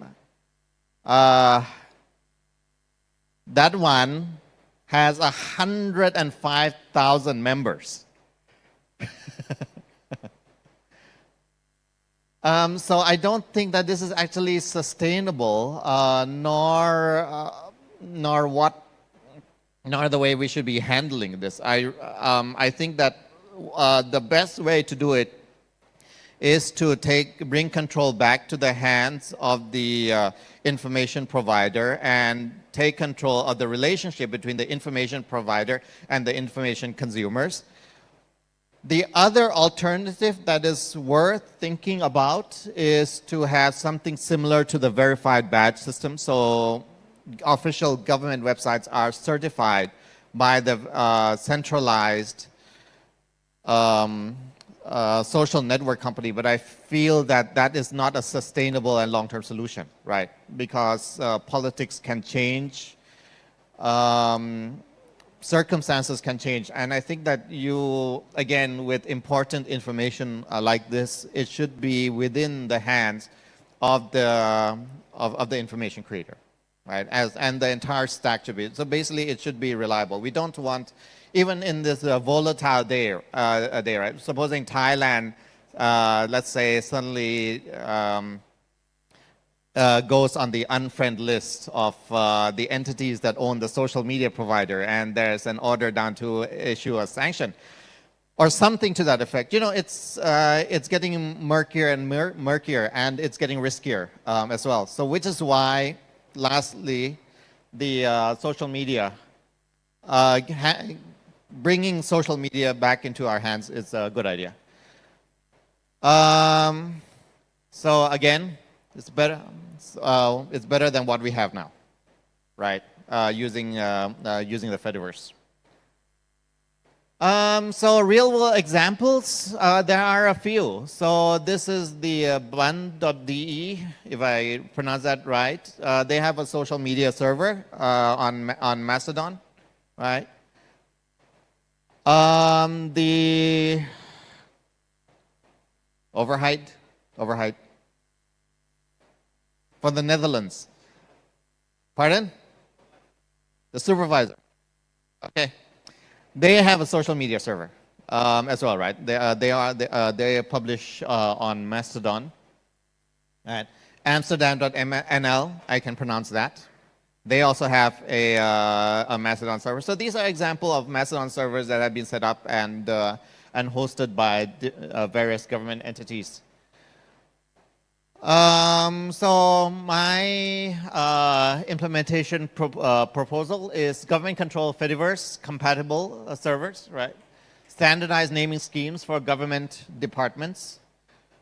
All media to be posted on Fediverse first, and official links that go only to government-run servers. So there should be a penalty, ideally of death, but I think that I'm asking too much here. We can bargain down a bit, but that all official links should go to government servers. This way, at least you can say that safely, that if the link does not contain the official domain, right, it's not official government news, right? It becomes an easy heuristic for people who are not so familiar with it. And the same thing should apply for URL shorteners.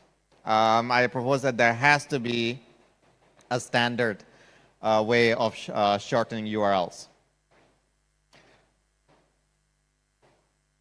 So lastly, I think that the digital square has to be reclaimed. In the past, I mean, I still remember the days when it was possible to get useful news in chronological order online, right? And I've been using Fediverse for a while now, and I recently went back to Facebook and Twitter to check it out. And with the algorithmic timeline, it's really, really very difficult to make sense of what's happening because the discussions are all jumbled, right?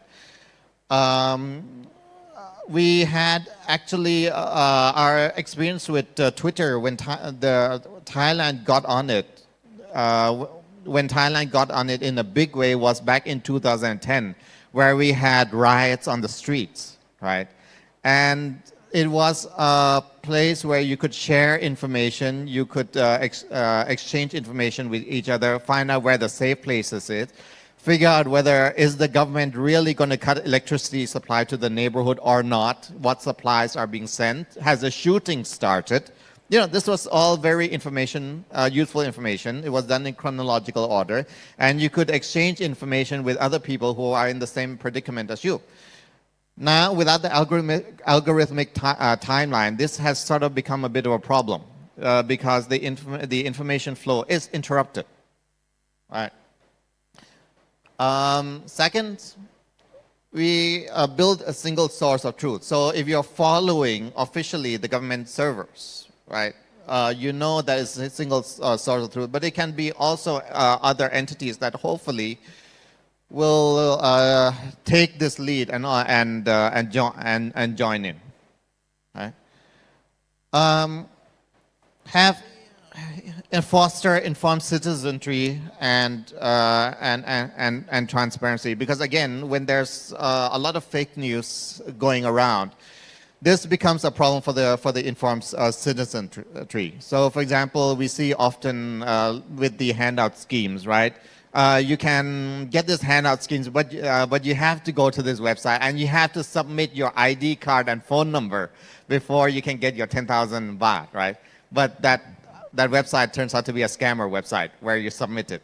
So there's a lot of fake news, like, well, not so much fake news, but phishing attempts, right? So one person says you have to go to this website and submit this information. Another person says you have to go to another website and submit that information. So which is real? And this causes a lot of confusion. And then after a while, the scheme may not be bad, but because of all the people who are trying to scam people out of their hard-earned cash, it becomes a problem. And then the schemes collapse, right? And again, I am hoping that this will, in the very least, induce more Fediverse use. So if you're not on the Fediverse if you come on the Fediverse, in the very least, to get updated on policy, on news, and to have a discussion around it, that may be an excuse to stay around and perhaps follow each other and have more conversation. One hopes.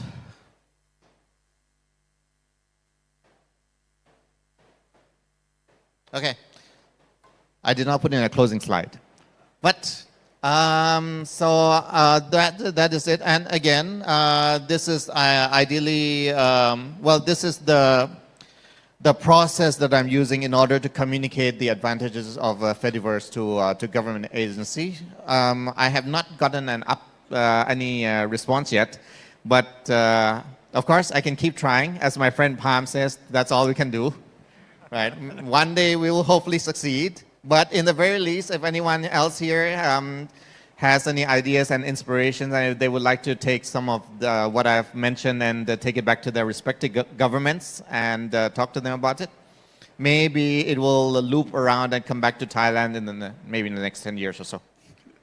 In the fullness of time. Yes. I have various comments about how Singapore is dealing with this, but man, there's a sensitive receiver.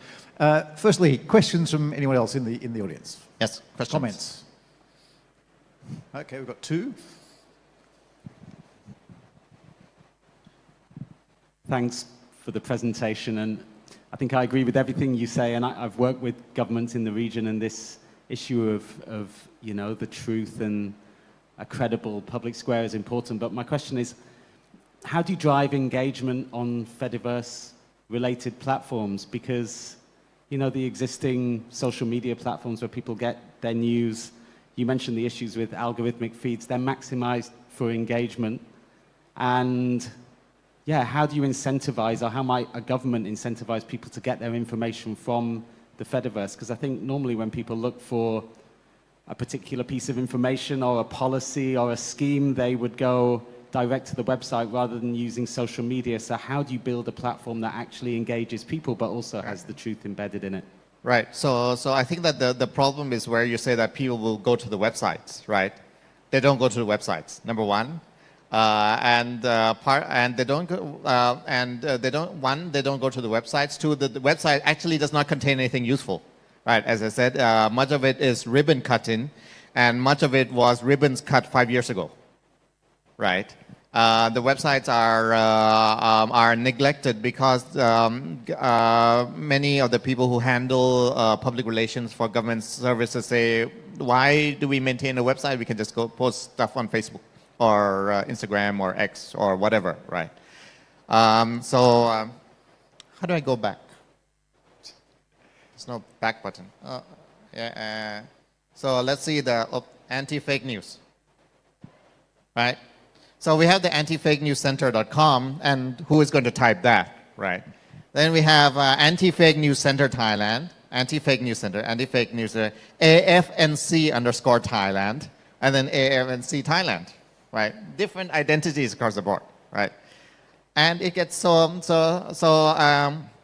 it gets confusing. I mean, if you don't see this, and presuming that this is not fake to begin with, right? Yeah, it's very, very unlikely that you're going to go for the first option. You're going to load up your whatever app, and then you're probably going to type in AFNC Thailand because that's the shortest one. Right. Before I go any further, Yan, are you in the room? Can you please talk to these gentlemen about your presentation? Okay.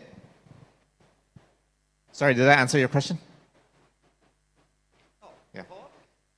But yeah, sorry, there was a second component, the engagement. I think that this is not so much a question of engagement initially. I think that it's just a matter of where can we go for official news, right? And like a truly trusted and verifiable source, similar to websites. We take websites as granted, but I think that we also need a Fediverse version where we can actually follow streaming updates in a whole bunch of different types of interfaces. Thank you. Yeah, so first a comment. I know about FOSSASIA thanks to Mastodon. Yay! Yeah, that worked. Secondly, I was wondering, did you talk to the Dutch government, the Amsterdam government? No, okay. No, I have not. Okay, I was wondering, because I am from the Netherlands, and yeah. I was surprised to see it on the screen. Did you, I was wondering, how did you find it? Like, how did you know that they are also...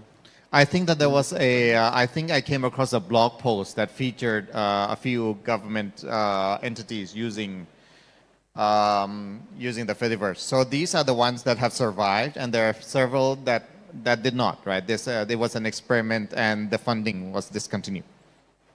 Yeah. Thanks. Singapore has, of course, thought long and hard about this sort of problem. I don't like our odds of getting a Fediverse instance up, but certainly all government websites are under gov.sg. Yes. So just don't put them anywhere else. And then in parallel, they've done two things. One, the link shortener that's widely used has an interstitial page. Yes. Which says, look up there. Does Okay. it say gov.sg? Now, obviously one that's lying isn't going to do that, but the point has been to train people to look. And then in parallel, SMSs in particular, which are used for all kinds of things, but also the Telegram channel and the WhatsApp channel that are used for government, there's one, and it is gov.sg. And the message is, if you get something on Telegram or WhatsApp that purports to be from Singapore government, it is not from gov.sg, then it is fake. Report it, don't pay any attention to it. Even in Singapore, that took some time to establish. But it's, I think, part of the answer to your question is it's got to be an all-channel mechanism. The citizenry has to know that if it's not go.th, then it isn't Thai government, no matter what you think is going on. Until that, you've got that commitment for whole of government, for every single channel, web, mobile, the lot, then it's a bit of an uphill battle to fix it. Quite apart from the Fediverse question, although best of luck, because that would be excellent. Thank you, thank you. So I think that we're trying to work on it, but without getting any unintended side effects, which we fear could happen as well. AV guys, we can have the next slides, please. I've got time for one more. So I'm a big Mastodon user as well, and I think it's a fantastic platform. But I was going to say, I guess from your suggestions, there is an intermediate solution, which is down to open protocols like ActivityPub. I think Meta has started talking, or I don't know what the status of that is, but there's some talk about ActivityPub. Blue Sky, of course, is doing its own thing.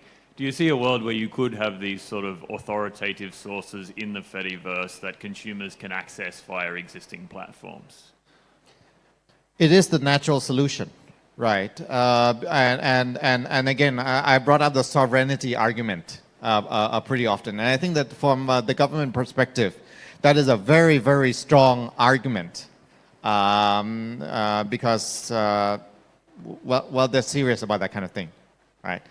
But yet again, there is that, and then there's the culture of can we be bothered, or are we, invested enough to try to figure this out and come up with some sort of a cohesive policy around it, and also compiled with the risk of badly screwing it up coming out with a Frankenstein version. I mean, for example, I can completely see this going in as a ministerial proposal and coming out at the other end as having a forced install application on all mobile platforms. Built on the Fediverse, but what? Yes, what could possibly go wrong? So there's a fair bit of debate happening about this as to how to communicate it, and maybe we should keep the scammers over the official app installation, which may be an even bigger nightmare. It's a process. It's a process. Not a It's a destination. process. It's a process. Thank you, Mashari. Thank you. Next up, we have, I hope I'm going to get this right, Jan Minagawa. Near enough? Okay. Who's going to talk to us about Matrix as open, secure, and decentralized communication. Jan, please go ahead.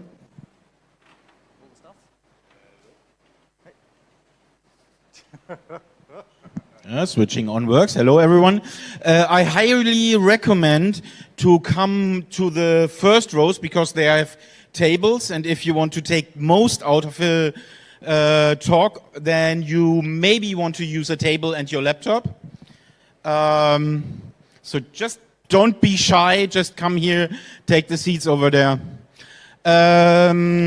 When I was asked to come to that conference, I really thought about, what should I do? Should I talk about Matrix, the protocol, the foundation, the apps? And I decided to do all of that, but with a focus on developers. So I will not go in all of the things in detail, but I like to give you an inspiration, right?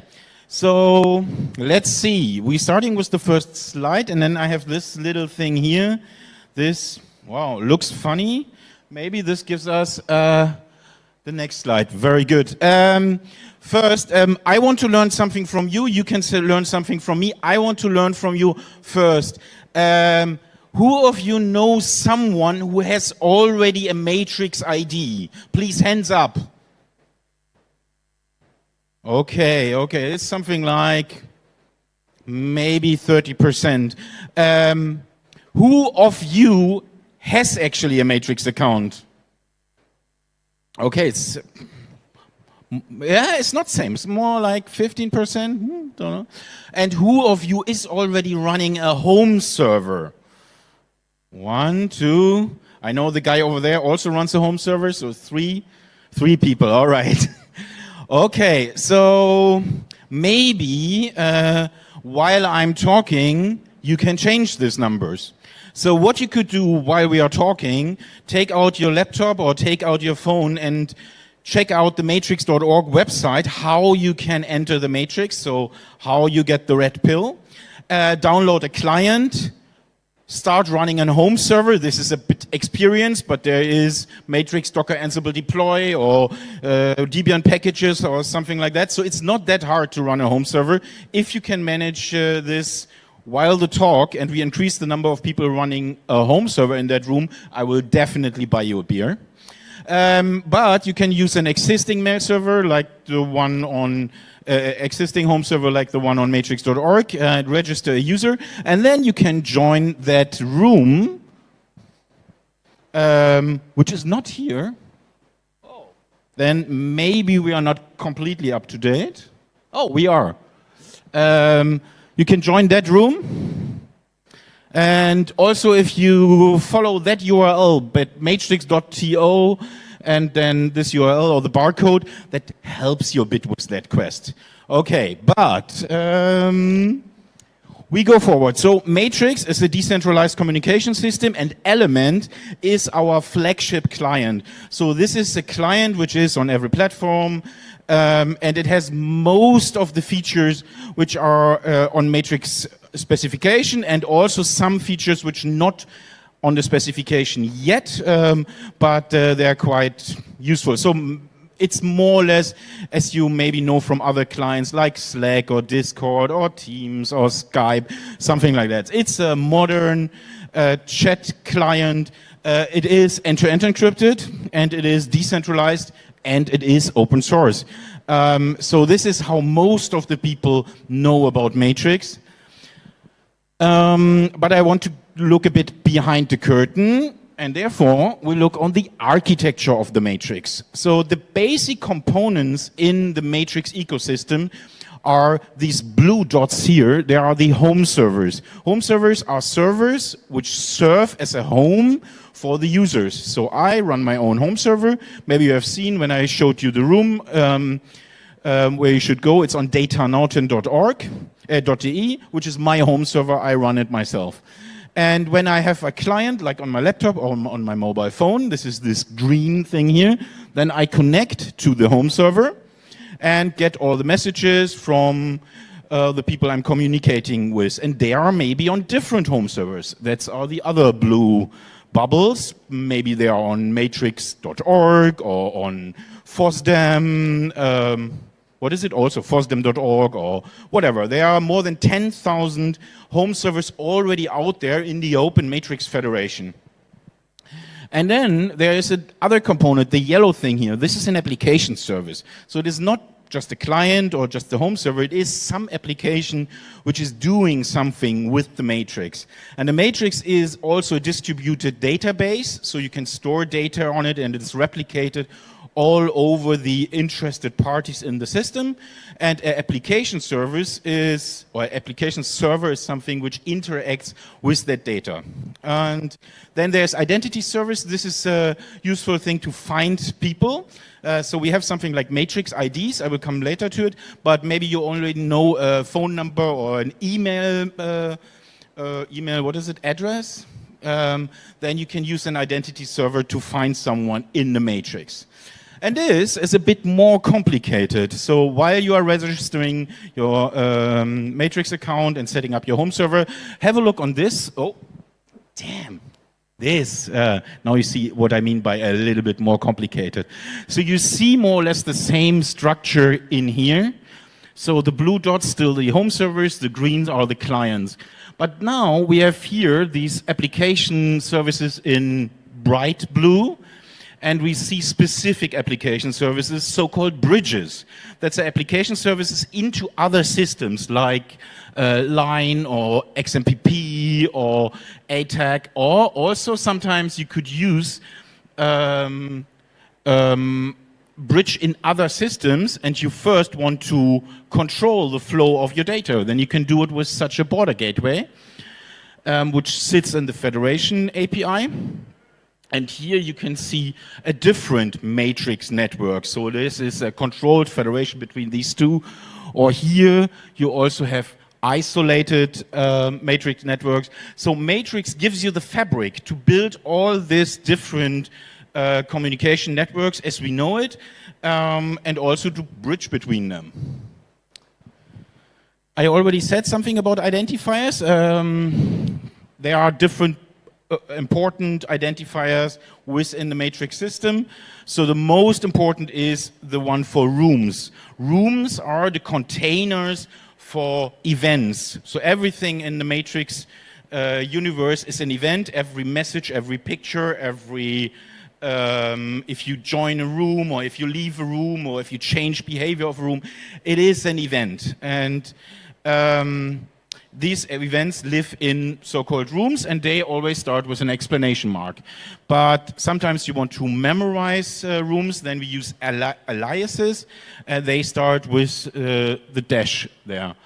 So think of it a bit like DNS pointing to IP addresses or something like that.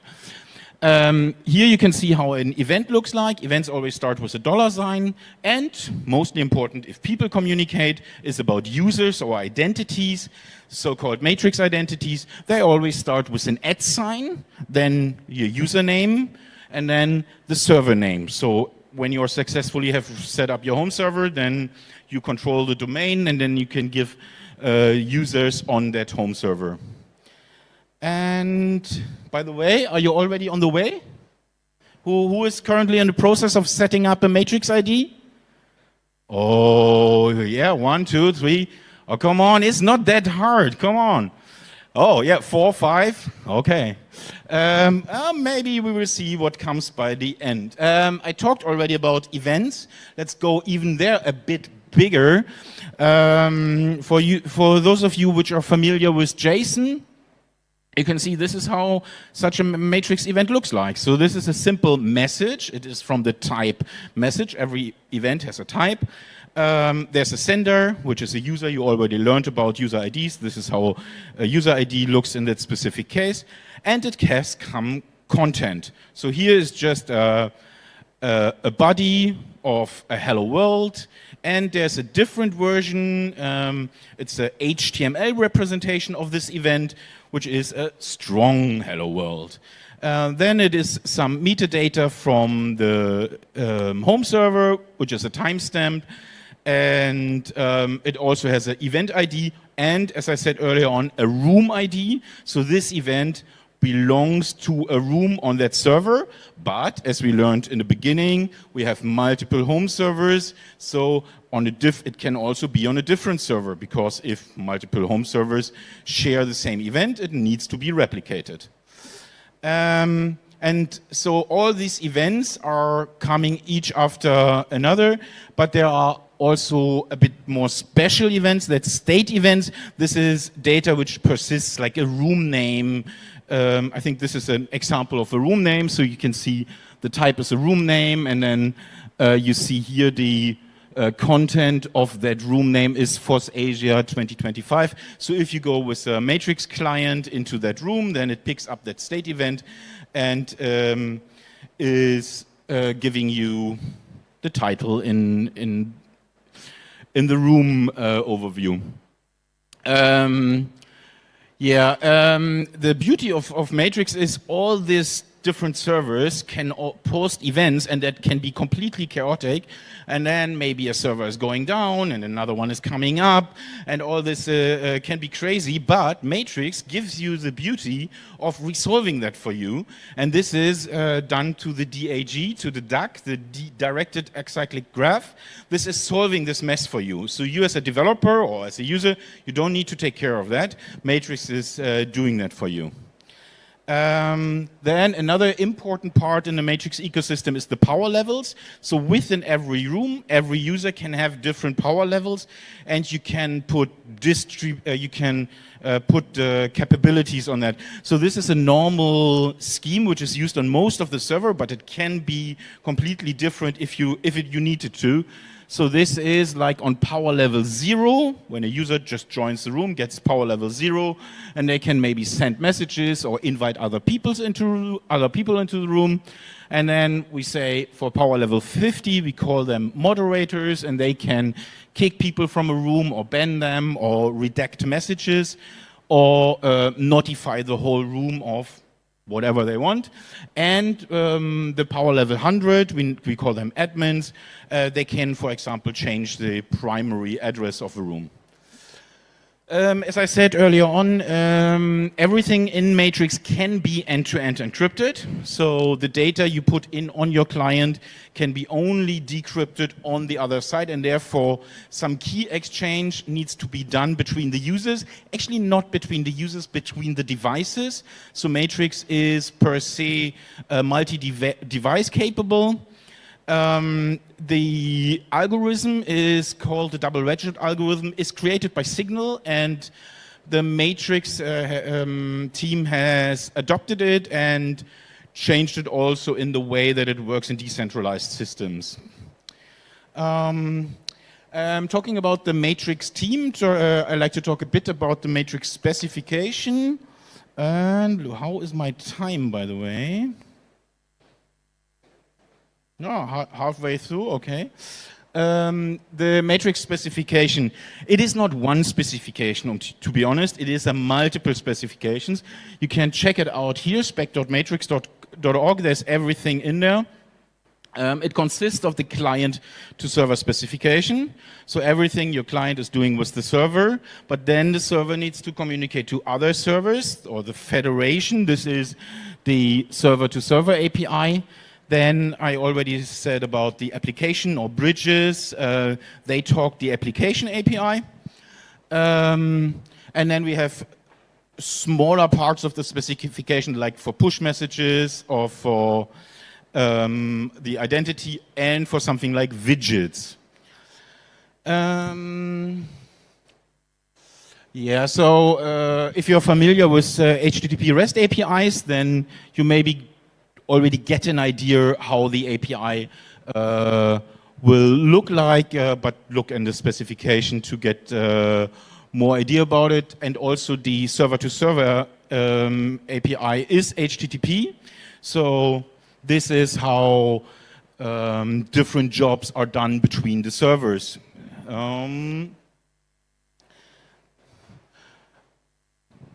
And the specification is an open process. That means that everything in the specification can be seen on GitHub. So we use GitHub for compiling the document of the specification, but also how to deal with changes. So if there's something you like to change on the specification, or you have a wish for your application which is not in Matrix already existing, you can go to the GitHub repository and start a process of a Matrix spec change and say, hey, I have this little app and I want to use Matrix, but this feature is missing, or I want to have it in a different behavior. So there's a very open process to do that. And yeah, you can read on it on a matrix.org page and learn more about it. Then I want to talk a bit about bots and bridges. Actually, I don't want to talk so much about bots and bridges because Kim will talk about bots and bridges on Saturday at 2:30 in his talk, Tuning Your Chat, Enhancing Matrix with Widgets and Bots. So, but to give you a short idea, we had the architecture, we have the home server, we have clients, and how do they do bots? They actually just use the client API. And bridges, I also don't want to talk about bridges because Nadine will touch the topic of bridges and actually how you can use bridges to create your own application which interacts with WhatsApp, Line, Signal, Telegram, and make an application which brings, or a service which brings all that together. That will be in her talk, Freedom of Choice, how Matrix enables interoperability and a better chat experience. But this is from an architectural view, how an application or a bridge communicates. So there's this application API, there's the application, there's a third party, can be Telegram or whatever, and then it uses the client server API again to do something in a room, like relaying messages or whatever. Okay, widgets. Widgets is a way to enrich the user interface in a classical chat client. It can be very simple, like just an iframe, but it is more interesting if you think of it is an end-to-end encrypted system, right? So the developer of a user interface, they don't need to take care of this end-to-end encryption if they run as a widget, because they communicate via a post message API with the rich client. So they get already decrypted events, and they can also post just plain text events, and they get encrypted. And so this is a beautiful way how you get the luxury of the identity of the end-to-end encryption in your application for the user without taking care of it via the widget API. So, okay, let's see what we have learned. So there are client and there are home servers. These home servers do federate. Matrix is defined specification by the matrix spec process. We have different kinds of events, standard events, state events. They can be encrypted. And we have learned there are bots controlled by the client-server API, there are application services, and widgets can be a part of the client. So now let's see how far you are. So who in the room has a new matrix address created within that session? 1, 2, 3, 4, 5. Whoa, whoa, whoa, whoa. 7 people. Nice. Welcome to the matrix. And if you have any questions, then there's a booth just opposite the door. Just join these friendly people and they will help you with all your questions. And yeah, that's more or less from my side. Oh, damn. Here you see these friendly people with the booth. And yeah, use, run, and improve Matrix. And support the Matrix Foundation. Check out matrix.org/support if you want to do so. And thank you very much. Thank you, Jan. Before we get to Q&A, Kan Wong, are you in the room? Right, please talk to the gentleman about your presentation. Thank you. Questions? Okay. Hi, my name is Andreas Tille. I have not created a matrix handle because I have one, and thanks for all your work. It's great. I like it. People might know me that I'm in Debian. Debian has IRC, which I don't like, and that's why I'm use a bridge. Okay, well, for reasons, nothing to blame. Okay, but my question is, what is the best matrix client for the desktop on Linux? And how can we help you packaging it? So it depends really on your user base, right? So there is really rich clients like Element, and there's an Element desktop version of it. But there is also Fluffy Chat or Tummy, which also have desktop versions of it. And I think there are no packages so far, so maybe just check out the matrix.org website and talk to the maintainers and say, hey, do you need some help to get proper packages? I think that would be a good approach. Follow up. I'm using Element in the browser, which is okay, but I would love to. I have tried Neko, which is okayish, but I want to have your opinion. What would you use personally on the desktop if you? So I use personally Childi Chat, which is a fork of Element. I also use Element Desktop. And I sometimes look into Neko. And there is some new thing coming up from the GoMux people. There's a GoMux Desktop, which looks promising for me, but I haven't really used it. Well, I think, in my opinion, the problem in freedom is that everybody is free to do something new and not to let's sit together and make a common default and have this is our desktop. But anyway, come to the booth later. We've got time for at least one more. Anybody else? Okay.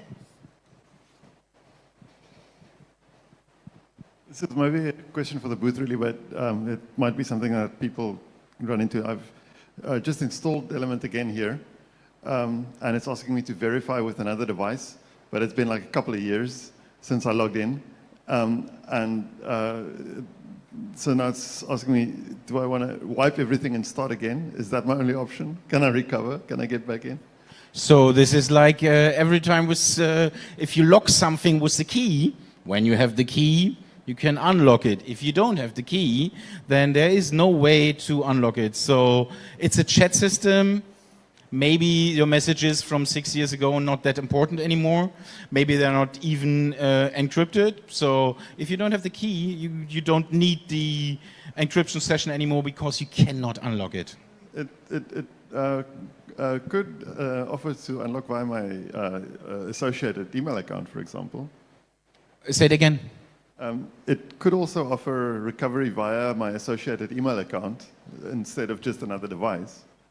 So it is, your server maybe offers that gives you access to your messages, but the cryptography maybe does not offering that. So you get the messages and also all unencrypted messages like in public rooms, but you don't get access to the key or maybe there are clients which doing that, so Element is not doing it because the idea of the Element clients is having a really high security standard, and that means that there is no client on the server side for a client end-to-end encrypted system.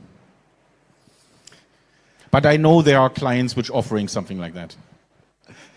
This is a standing dilemma for all clients of everything, and it's like all the messaging clients have some variant of this problem because they're all making different choices about what the threat model or what the assumed threat model is. So it's where it lands.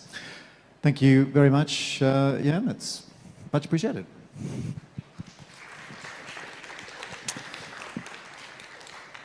Next up, Khan Wong, a cloud automation and optimization consultant at MFEC, will talk to us about self-hosting with open source software. Khan, go ahead.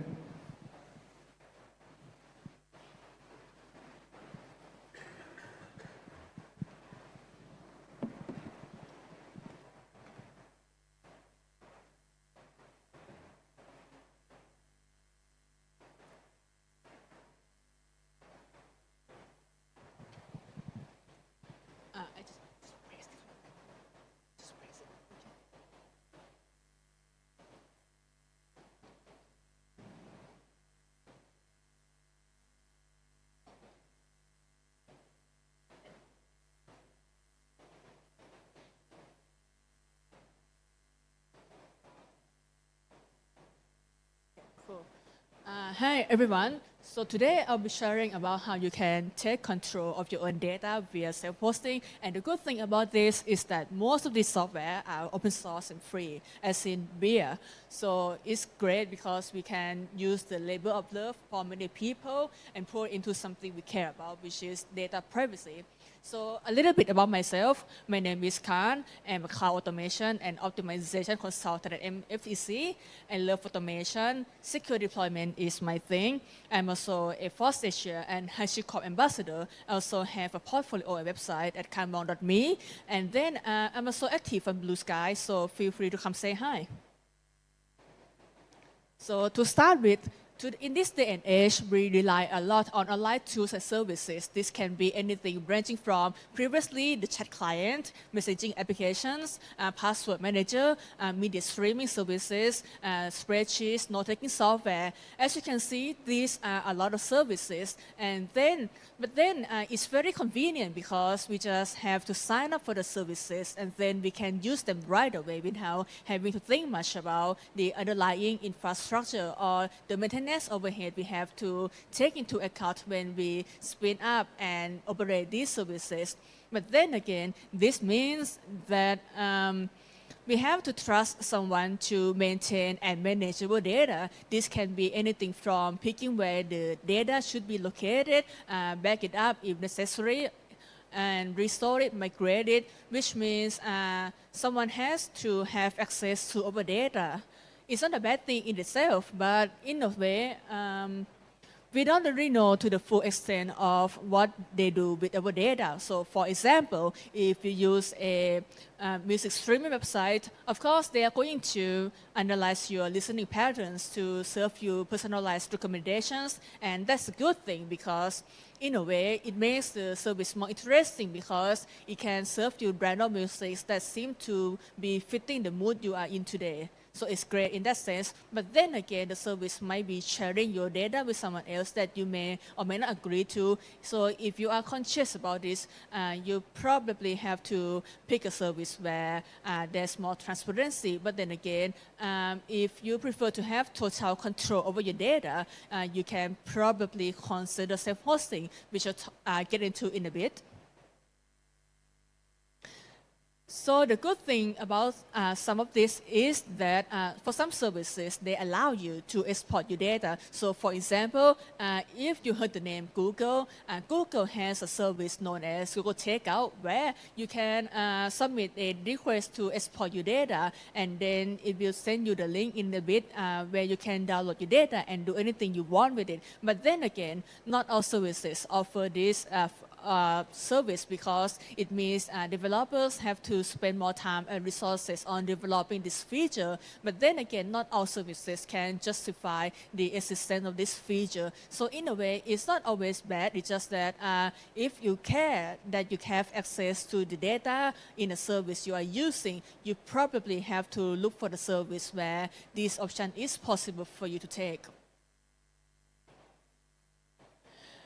But then again, not all of your data in the platform will be exported. So for example, if you are someone who say you are active a lot on mobile and application, okay, if you're on Android or iOS, there's the application tracking where it tells you which application you open the most, spend the most time on, which time of day, so it's good. But if you're so active on the website as well, maybe you don't get the same tracking you get on the mobile platforms. And so if you want to cross-reference on how active you are on each platform, maybe you are not out of luck because granted, not many people probably interested in this data, and so it's possible that the service provider may not allow you to export this data to analyze yourself. So this means that for services, of course, they're going to log when you access and where you access the service from. So if you prefer to have this data be readily available for you to visualize, you probably have to entertain the idea of managing the service yourself so you can access this data. But then again, which brings to the point in terms of what can we do about it, is in the talk title. So the good thing is that self-hosting is a widely adopted practice and is very popular compared to 5 years ago when I started on this journey. So the great news is that there's a lot of resources online for you to take on and listen to, and then you can follow the tutorials, which are very easy to follow nowadays. And there are many pre-made OSs where you can just install this, set up the domain, and then you can start spinning the service right away, and the backups are taken care of. Things are better than when back then we had to install stuff manually with the LAMP stack, if you can remember how painful it was. Okay, so but go back a little bit. If you think about application and data persistence, we are talking about mostly a 3-tier application layer where there's a front-end layer, which can be translated to the front end on the website, or the mobile app, or the desktop application, which then talks to the back end, which is the layer that talks to the data layer, in which the data layer can be consisted of the storage and database, in which the storage is what we use to store music, audios, images, anything that's not tabular data or related format.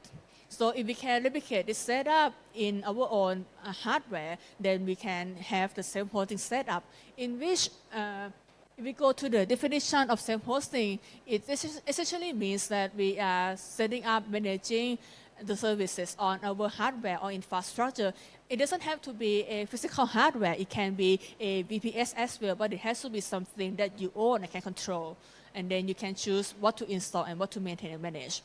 So I wrote a primer on how to get started with self-hosting. Feel free to check it out, and I hope it's useful to you. Okay. So following a few open source alternatives, these are some of the lists I find very useful that I use day to day, but there's more. I'll provide the link for the whole directory at the end.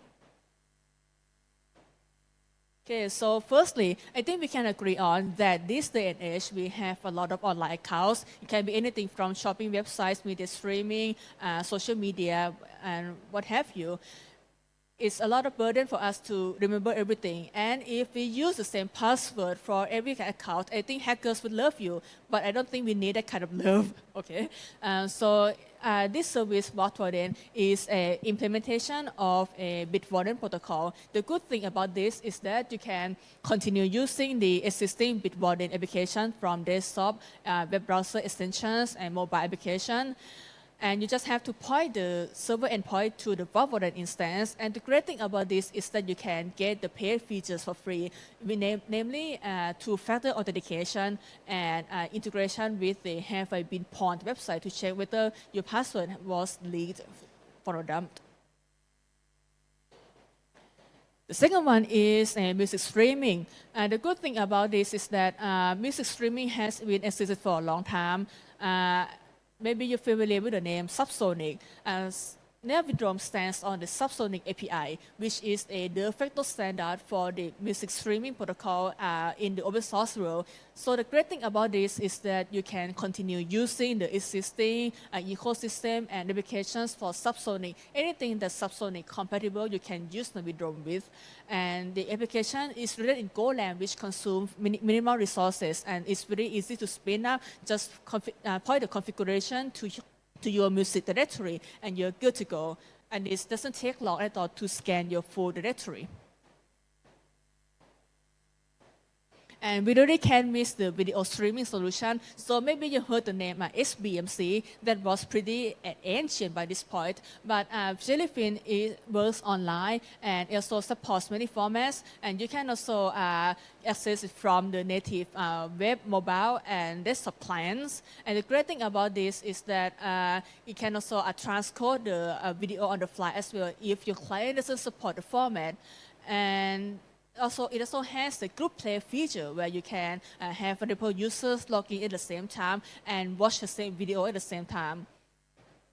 And also, it's very easy to set up just single container, single application. Just point it to the media directory, and it will automatically scan and organize everything for you. So this one is for photo management.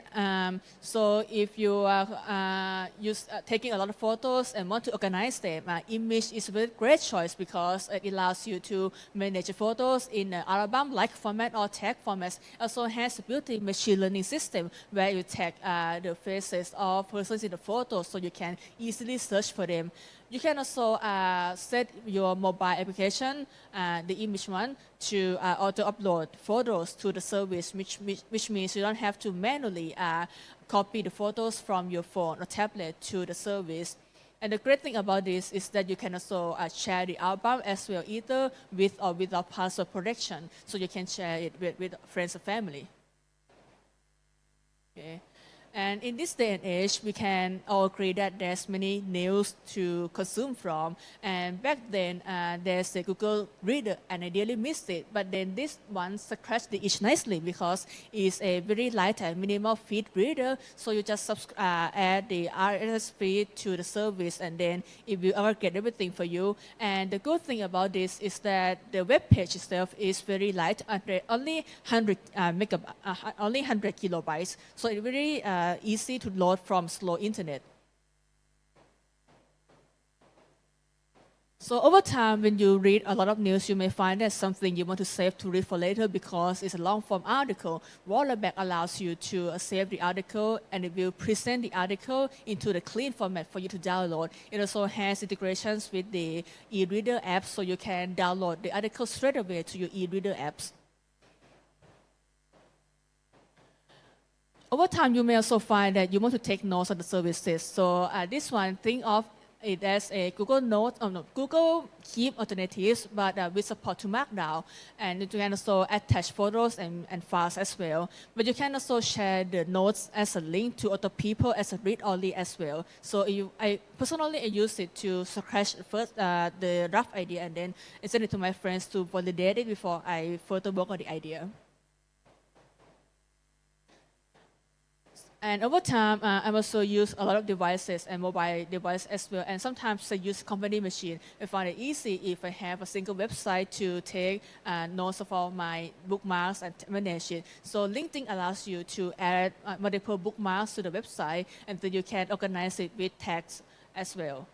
And you can also access it via the API as well. You have some workflows you want to automate it later on. And lastly, if you are working in some industries where there's regulations where you can use online services or third-party services that's not within the on-premise perimeter, you may consider Umami as the analytics solution. And the great thing about this is that it has all the basic features for analytics, and the tracking script is very light. It's less than 3 kilobytes. So it's very fast to load on the slow internet as well. Okay. Oh, sorry.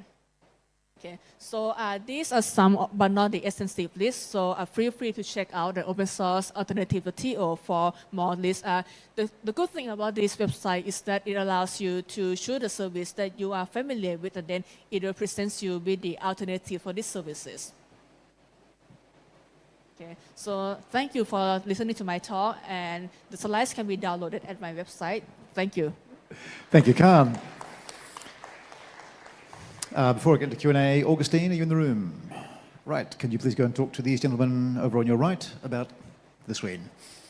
Sorry? You already spoke? Okay, but can you get your stuff onto the screen so that we can end Q&A? Right.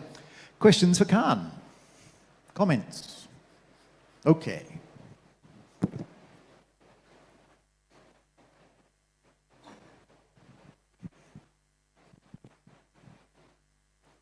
Which of these services are you running yourself? Actually, and more than this as well. I have my setup is a Kubernetes cluster at home on Intel NUC, and I have maybe a few dozens managed by Terraform. I have a repo on my GitHub, so you can check it out. Very cool. So you mentioned your self-hosting. Is that on the VPS? I used to host on the VPS. Actually, some of my services are on the VPS as well for something that has to be on all the time, such as the analytics or VPN. But for other services, it's on my home server, Intel NUC at my home. So it runs on NetIP. And do you have any kind of recommendations on how you would set that up in your home server to kind of segment it off from your home network for security-related reasons? There are many ways you can secure your setup, but personally, my setup is that I have a single machine where I deploy my workloads on it, and then I use another machine solely as a reverse proxy server, and that one is the one that will be exposed to port 80 and 443 something on the router. So when you access my server, it will point to a dynamic DNS, which points to the port 80 and 443 something on my router. And that reverse proxy will redirect to actual workloads on another machine. But you can also do other fancy stuff as well. Are you ever, God, not again. Are you ever encountering performance limits with the stuff that's hosted at home? Bandwidth or latency? Yeah, so I used to put Grafana on it. So I put 32 gigabytes of RAM on the machine, so that's pretty fine actually. Mostly because you are the only one using the service itself, so the main predictor of how well it's going to run is the amount of memory of the service, because the CPU is going to be idle most of the time. And you've got enough upstream bandwidth from your ISP? Yes, mostly mostly the most bandwidth consuming gonna be media streaming, but then again it works fine with the my bandwidth allowed for home network. Yeah, good stuff. All right, we've still got time for at least one more question. Questions, comments, thoughts? Who's currently, okay, we've got an extra question, so.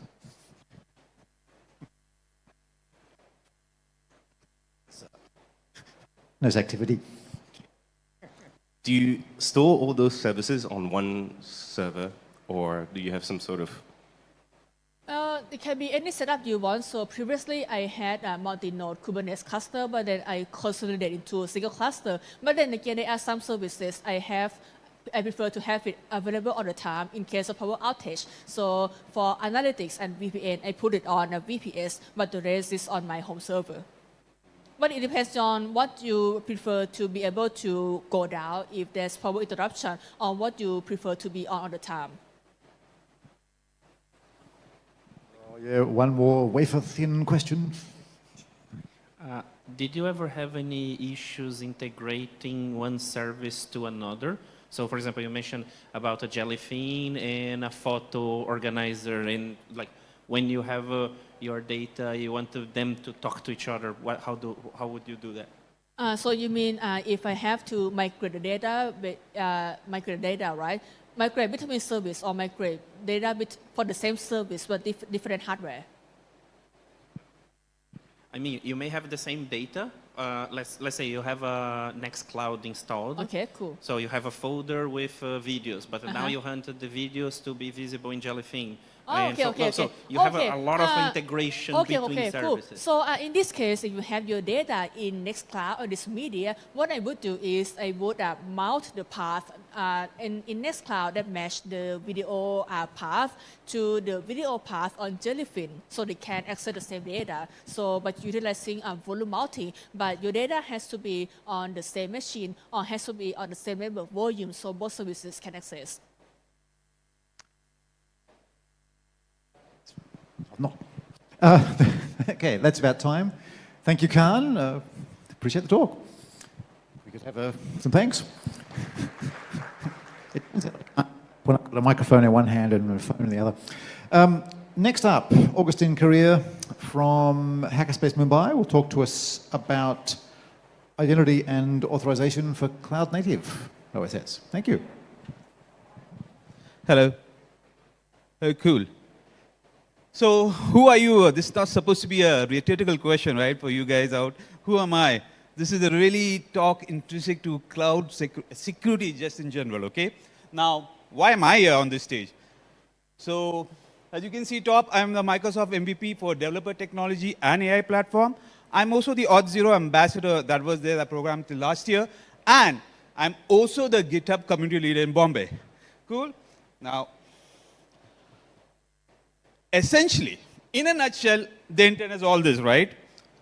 You want to access your resource, but even the bad guy wants to do that, right? So that's why you have to protect it. Cool? Am I right or wrong? Right?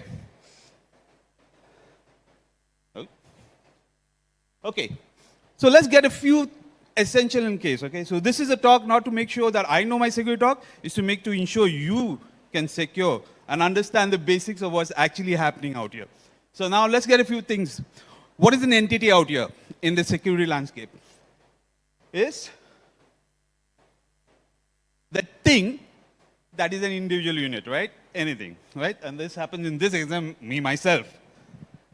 Identity is a set of attributes that will distinguish you in a context. Okay? Am I clear with you on that? Now, as an entity, I will use my identity to distinguish myself in that context. Now remember, I'm stressing the word context. Why? You look at it, my driving license, okay? Or let's take my passport. I'm an Indian citizen with an Indian passport, and if I show that to the Indian traffic constable or police, he said, what are you doing? I don't care if you have this, you can go to Thailand, you can go to US. I want to know, can you drive a monster truck on our road, right? Because that is what the identity is meant in that particular context. You have to have that. So, the important thing, entity, identity, the observer. So, I as entity will use my identity to authenticate myself with the observer. Clear? So, we got that right.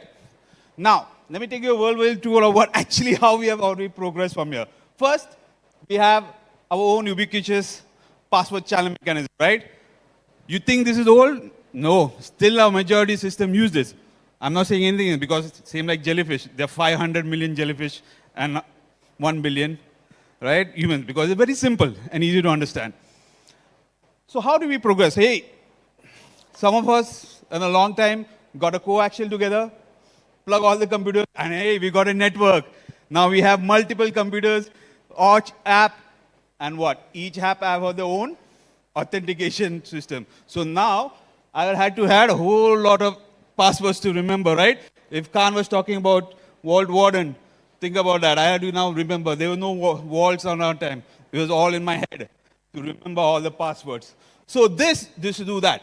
The second point which I want to point out to you, hey, the network infrastructure now had your identity information, right? So I, as individual guys, didn't have to build my own authentication management logic. Some central cathedral had everything. I just had to authenticate that and dude, done, right? But even in that, we had some issues. Hello. Kerberos. Have you heard of this? The old daddy, right? So even with LDAP, we had something called a LDAP bind. I'm not going to go into it, something to authenticate, but a whole lot of nightmares with that. The two things that came up, Web Access Manager. The only thing you have to remember this, it introduced a new thing. It had a domain-wide session cookie that was now validated. The third thing that which Kerberos did was everything was now encrypted, even your tokens. Before this, nothing was, right? We have now Bucharest or something. We have now seen, okay, different types of attacks come through. Hey, dude, we need to encrypt our tokens. This is the one thing that's set up straight for that. And if you are, the constraint with those Kerberos was that I was limited to my own network. But the world was getting more interconnected, right? So the big guys thought, hey, dude, I'm sitting in one company, I have to make an order in another company. How do I go about that? So something, have you noticed, called shadow accounts. They used to create a replica of my account in that system. Now you know what's the problem with that? If I left this organization, my account was still valid in that enterprise. So if there was another guy, or I've left on bad terms with the company, I could skip an order of 10,000 something, which was not rare, right? See the issues out here? So that was it. So now we came with something called as SAML, this Security Access Markup Language, right? Assertion Markup Language. So what was it? Now we were sessioning out. If I make a request to that, the SAML would be called something of the good word in all our human relation, trust. It was trusting this. So when you say trust, what do we mean? It means the resource that I'm accessing, it trusts the authority about the claim that is made by the user, right? So trust is a very generic English word, but in security, it means that I am willing to accept what the identity provider or the authority is claiming about me. Now, all of you have got a token. Do you know that? You are in this soon, right? You are in this FOSSASIA. You have a token. There are claims on this token, right? It claims your name, Roland. Someone else, hey dude, I'm a speaker. I'm here. But I am because there's an authority you trusted. The registration desk validated and come and they're allowing you in. See, don't think it's very technical. We have learned from the real world. And the real world also learned from the technical. And we are both kind of growing together. So hey, this is what is it? SAML. This standard is still used between enterprise to enterprise. Okay? It's still valid. The only thing is, it's too heavy. So it's not great for internet. Now, let's get the second slide. What is authentication? I use my identity to validate myself, right? To an observer. What does entity does in terms of authorization? I will use that identity to know what I can access, and that is authorization. So make that difference between clear authentication versus authorization. Now, take this example out here. How would you do in the old days? You joined EventAI, you logged in, right? You all have EventAI registration. Clear? Have you seen the registration page of EventAI? You logged in? Now suppose, if I wanted to say, hey folks, to my contacts, hey, if I've joined EventAI, come join me. What would I do in those old days? I would have to give EventAI my and password to send out all the mails to my contacts. Do you know what is the problem in that? First, it has access, EventAI will have access to all my address, all my messages, all my everything, right? Now suppose it's compromised. Google have EventAI clients about pre-reset your password. See, look how the change we have, the issues that we encounter with that. Secondly, a lot of the changes has actually been done by mobile, okay? Now, the good old days, I as a server would have called it, session cookie, credentials, session cookie sent out, all okay. Why? Because it's all in the same domain, right? But the proliferation of internet and the ubiquity of my mobile made sure the origins were different. How many know what is an origin when you do in 1, 2, 3? Okay, so that's good work. Put this in hashtag TIL. Origin, your scheme, HTTP, HTTPS, domain name. What would be the third thing? No, not the guy who raised the hand. What do you think would be the third thing out here? The scheme, the domain name, port, right? So think about, I could still not forget, I could have example.com, but this would be 80, but the API would be something else, right? 84 or something. That would be still another different domain. And why I had to do that? Because of mobile ubiquity. Because now I have to cater to the API economy, right? Just not to keep my APIs closed just to me, but open up, unlock that value. So hey, now I have to get this done. So now I got a problem. Because the domain or the browser won't allow a cross-origin calls, right, to come through. So I had to work around that. And then the industry came up with this, the OR2, right, the framework. I'm going to give you a short, or actually the standard way about it. There are two aspects. As an app, we'll make a call to any app. Event A. Event A would redirect me to an authorization provider. Now the thing about this, both the identity provider or the domain authority as well as the resource owner is both the same. Remember? Connect with Google. Even if you have nothing to do with Google, you just want to audit because you already have a Gmail account. So now Google becomes your authorization server, right? It connects. So what happens out here? I will send the auth code. Just assume it to be an OPSEC string, okay? It only knows because if my app send, even it sends to authorization server, it knows, hey, dude, this guy asked for that permission. With this was the token, and with these kind of permission requests. It goes that. Now, the cool thing about here is, this authorization server exposes a minimum of 2 endpoints. One endpoint is between humans and the software. You, when you put in your credentials, yeah, Gmail credential. Second is the token endpoint. This is a purely software to software play, right? The app sends that token or token, and it gets an access token for that token endpoint. And that's the access token endpoint you send to the Gmail API. Hey, I want the contacts, and then, hey, you got the access. Now, even in that, sorry. I want to point a few things. We like to economize, right? I like to think all of our developers are like Indians. We have it, we're going to reuse things out here. So what we did, hey dude, I had the access. But remember the title of my slide? Who are you? How do you know who is the guy? What is his identity? I came Augustine, he says he's Roland. Okay? What we did, we tried to piggyback on the OR2 itself. We just send a token. Now what's the problem with this? What's the problem with this?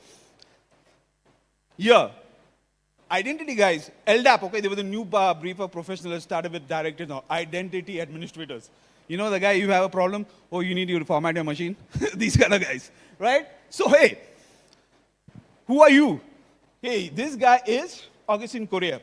But guess what? The format that Gmail sends, or LinkedIn would send, or GitHub would send, are not standardized.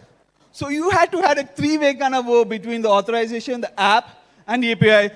This is what it happened. So we learned from that, right? And from that, we came to this. Dude, let's not muck around and come with our own artisanal formats. We will come with a single standard specification called as ID token. Cool? So now it does that. Now here's the crucial thing between this and that. I'm going to reuse the slide because we have in PDF. In PPT it will be different. So I'm sending it. Okay, who's going to use the ID token? Who needs to use the ID token? Does the Gmail API needs to use it? No, right? It's only the client, because the client needs to know who you are. The Gmail guy knows it. Actually, he's not even concerned about it. He just wants to know what is the access right for this particular request. That's it. Can he or she access the calendar, my calendar, this calendar? That's it. But the app wants to know, hey, dude, his name is Augustine Korea. He works for Hackerspace Mumbai, or he's a Microsoft MP, or whatever that. Okay, so only the client requires the ID token. the ID token is never sent to the API. Saw that? Only the access token. And the ID token is only sent to the app, Event A. Event A needs to know who you are. Your name, your CTO, your passport. Gmail, your Gmail account doesn't for that access to the API. Clear on this? So what we're sending it for? Now, yeah, let me go forward. So, most of the thing, what was done out there? The changes were actually brought by, paradigm shifts, right? Hey, now we had internet, 1990, 200s, that made the changes. Then we had mobile, then we had to change our change. What is the new thing out here in this? Cloud and microservices, right? Microservice, aka containers, okay? For all purposes. So now what are the issues that you get? These are all, how many of you are working on containers or microservices? Yeah, you have dealt with all of this, okay? Every one of you have got into production at least. Now, not a talk on .NET or Aspire, I just want to give out, a correlation between what's happening.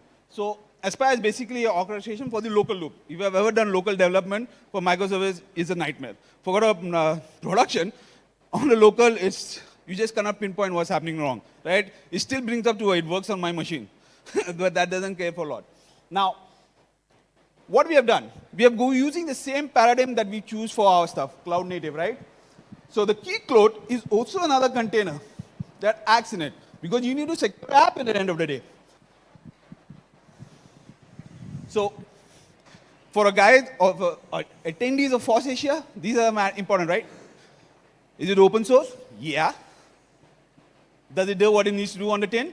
Yeah. Does it work with the industry standard? Yeah. All check marks on there. And the third one is, yes, we want a centralized, right? I don't want to have multiple sources of truth because it changes, right? You can have a lot of problems with that. Now, we're at time. We're at time? Yes. Okay. I'll allow you to take a minute to wrap because we've got a few minutes for the next speaker, but I'd like him to set up. Gaurav, yeah, can you work with those guys to get your presentation on screen? Okay. Cool. So, there are some issues, right? I mean, we did this talk in Hanoi, and that time we were just a little ephemeral. But this January, why I applied for this talk? Because now we have come with recommendation, official recommendation, what do you need to do? This is called R9700. Hey, we want to make sure, redirects, boss, make sure there is no pattern. It has to be exact. Okay? If you have something like this, a hash wildcard, the bad guys can abuse it. Don't assume. Even your subdomain, make sure that is not wildcard, because we have known cases where they have been able to capture the subdomain and redirect the folks there. Okay? So, and that is the same with open redirect, query string, make sure that's part of your access allowed list. Don't make sure anything is out there. First, Pixie. Pixie is really great because your auth code has a problem. Auth point 2.1, we will not make sure. Even the confidential client will be recommended to use Pixie. This is another way to make sure CI, Seraph, and all those are covered up. Right, sender constraint. This, if you have worked on any containers, Kubernetes services, you know you require mutual TLS, right? Both the client and the server needs to agree on that connection request. All the requests have to be secured and encrypted. Third, this is something for one of the grant flows which we are not, same like implicit, we are not going to now support it in 2.1 because there are a lot of issues with that. This was actually done to make sure we have back compatibility resource. Everybody knows as APIs, open APIs, to describe the API. Even authorization servers have something like that. Do that, find out, because if there's any disagreement, even the authorization under a bit issues. Cool.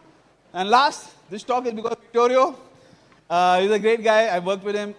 Pasky, this guy was the driving force for it, right? His passion was really great for it. Thank you for your talk. And if you want, you can follow me on Mastodon and all. Because of constraint time, I want to make sure that Keycode, this is an implementation, is on GitHub. Follow it. All good to go. Thank you. Hang on. Very cool. Now we get to the most difficult kind of coordination. Please put the new slides up. We've got time for one question. No one's going to ask about passkey? Okay.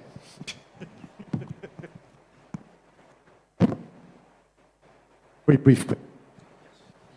Thank you. I keep breaking key cloak authentication because it's not easy to write unit tests for this. Do you have any advice?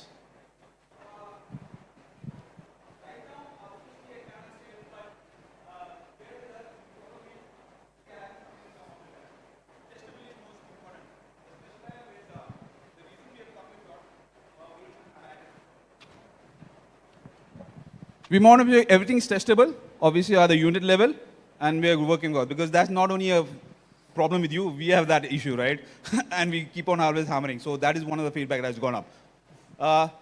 Give me around 1 quarter, 2 quarters, we'll address that too. All right. Thank you, Augustine.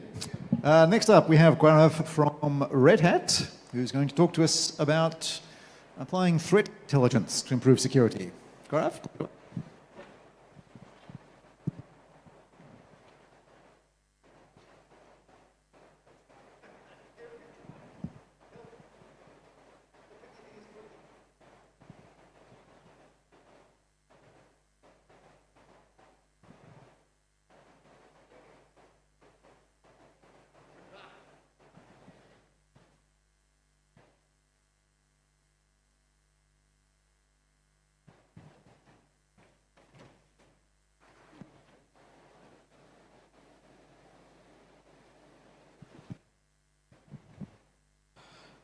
Hello, everyone. So this is the last talk of the day. I'm sure you're pretty excited to explore Bangkok, as I am. I just need 15 minutes of your time. I hope it'll be worth it. My name is Gaurav. I work at the product security team at Red Hat. This talk is around open source security. So anybody directly works on security is involved with any security-related work? Okay, that's great. So this is a brief agenda. We'll be talking about what the challenges are with open source software today, what we can do about it, what's the status quo, and what are the possibilities. If we have some time, we'll have some questions. As I said, I work with product security, but product security is really broad. If you want to pin it down, I work with the resilient development team. What it means is I help secure some of the Red Hat offerings from ground up, mostly around RHEL and OpenShift. I have an interest in security, Linux, malware, some emerging technologies like eBPF and WebAssembly. When I get some time, I do write. These are the places where you can find my articles. So, anytime open source security issues come up, there is a hype cycle. We are all interested in it for 1 day, 2 day, maybe a week, and then we forget about it, right? But what happens about it later? What to do if you want to know the trends? There are different ways of finding out, what's happening, what happened, how did we react, did something improve? One of the things to do is just read these reports which come up regularly. So one of these is from Sona. Sonatype is a company. It gives you a lot of background about the issue that happened, what happened. There is a lot of research that goes into it. So I'll cover what are the my main findings. Here is another one from Black Duck. It's about supply chain security and how to deal with it, what are the issues.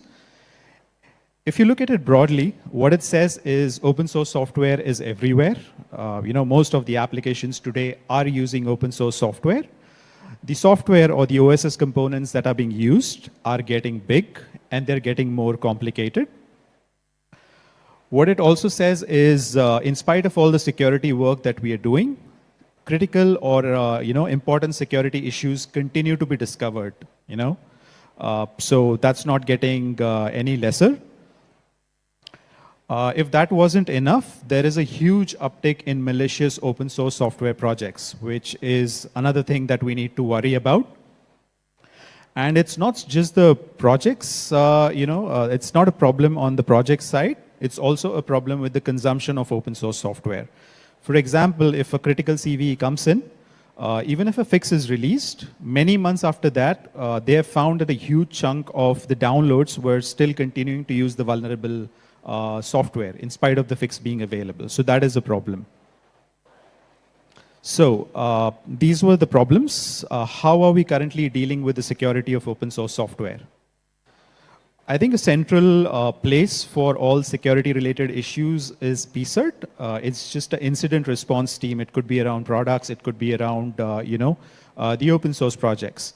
For example, if you want to report a security issue, where do you go? You go to the incident response team. You want to request a CVE, where do you go? It's the incident response team. Who works with the developers to get a fix, publish it, release a security advisory? It's again an incident response team, right? So they do a bulk of work. The team is evolving. They are heavily involved in the tooling aspect of it. The gist of this is where I'm trying to get at is still reactive work. They start with something once it's reported to them or once it comes in, and then they kind of respond to it. Okay, how can we be more proactive, right? So I was part of an incident response team a few years back, and we wanted to do more proactive security work. So that's where security development comes into the picture. So instead of being one step behind, what do we need to do, to secure software from ground up? Well, software follows a development life cycle.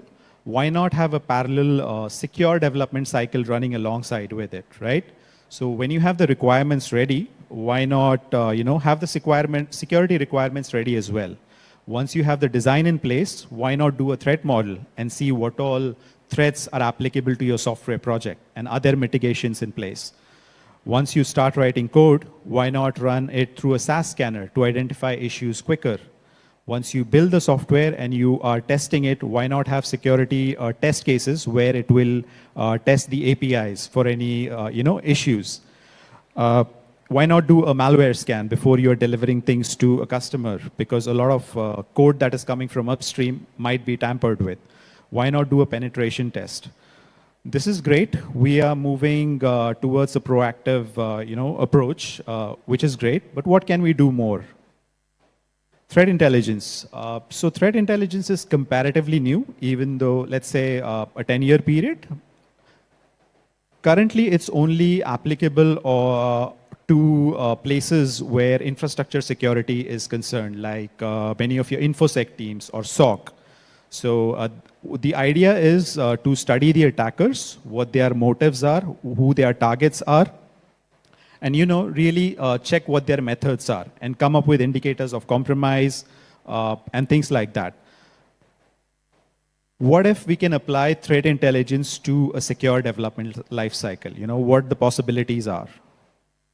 So the security activities or the secure development lifecycle that you saw earlier is pretty much static. We are trying to build on generally known principles, like for a design issue, principles of least privilege or defense in depth or these kind of things. But those requirements are static. We are not taking into account what is happening in the wild, how the attackers are evolving, what are the components that they're going after. There's a wealth of information which can be translated and put back to the development life cycle at each stage. What it ends up doing is give us a few key benefits. It is more proactive. It will allow you to focus on the threats that are relevant to you instead of just trying to fix everything. We have limited time and limited resources. It does help with the remediation time, and it does empower your development teams. So I'm calling it threat-informed secure development lifecycle. So there's a secure development lifecycle, but what will change if it's more threat-informed? So towards the right, there are the key applications. I think this code summarizes it well. What it's trying to do is helping bridging the gap between your security requirements and your product development teams by prioritizing mitigations of relevant threats. So let's take some example, right? Probably you have 10 issues to fix. Which is the one that you fix, right? Earlier, it would have been with some kind of scoring, which has the highest score. But when you add context to it about what is being exploited in the wild, what are the attackers going after? So that gives you a wealth of information about what to fix. Same goes with patches. Your software is released, it's with the customers, right? They have like 100 patches to install, right, without breaking things. Which are the relevant patches that they install? Currently, it goes with the CVSS scoring. So anything about 9 is considered bad. But again, the context is important, right? Is there exploit available in the wild? Are attackers actively targeting it? Are mitigations in place? How is the customer deploying the software? So these things come into matter. So threat intelligence can help bridge that gap and help you with prioritize the patching. Identify vulnerable components quicker. So supply chain security is a big issue. If you remember the XZ attack, we were lucky it was detected earlier. Someone found a performance issue and started digging, and that's how we got to know about the issue later. But from finding it to getting the patch ready to distributing it is a huge cycle. If we know about it quicker by utilizing the curated threat feeds, we will be in a better position to respond to these type of attacks. Again, threat model and security architecture review is something a product security team does on a regular basis. But what if we had the knowledge of the latest attacks that are happening and the tactics or the techniques that the attackers are using? What we will get is more real-time, more robust threat models and security architecture reviews, which are in line with the current attacks.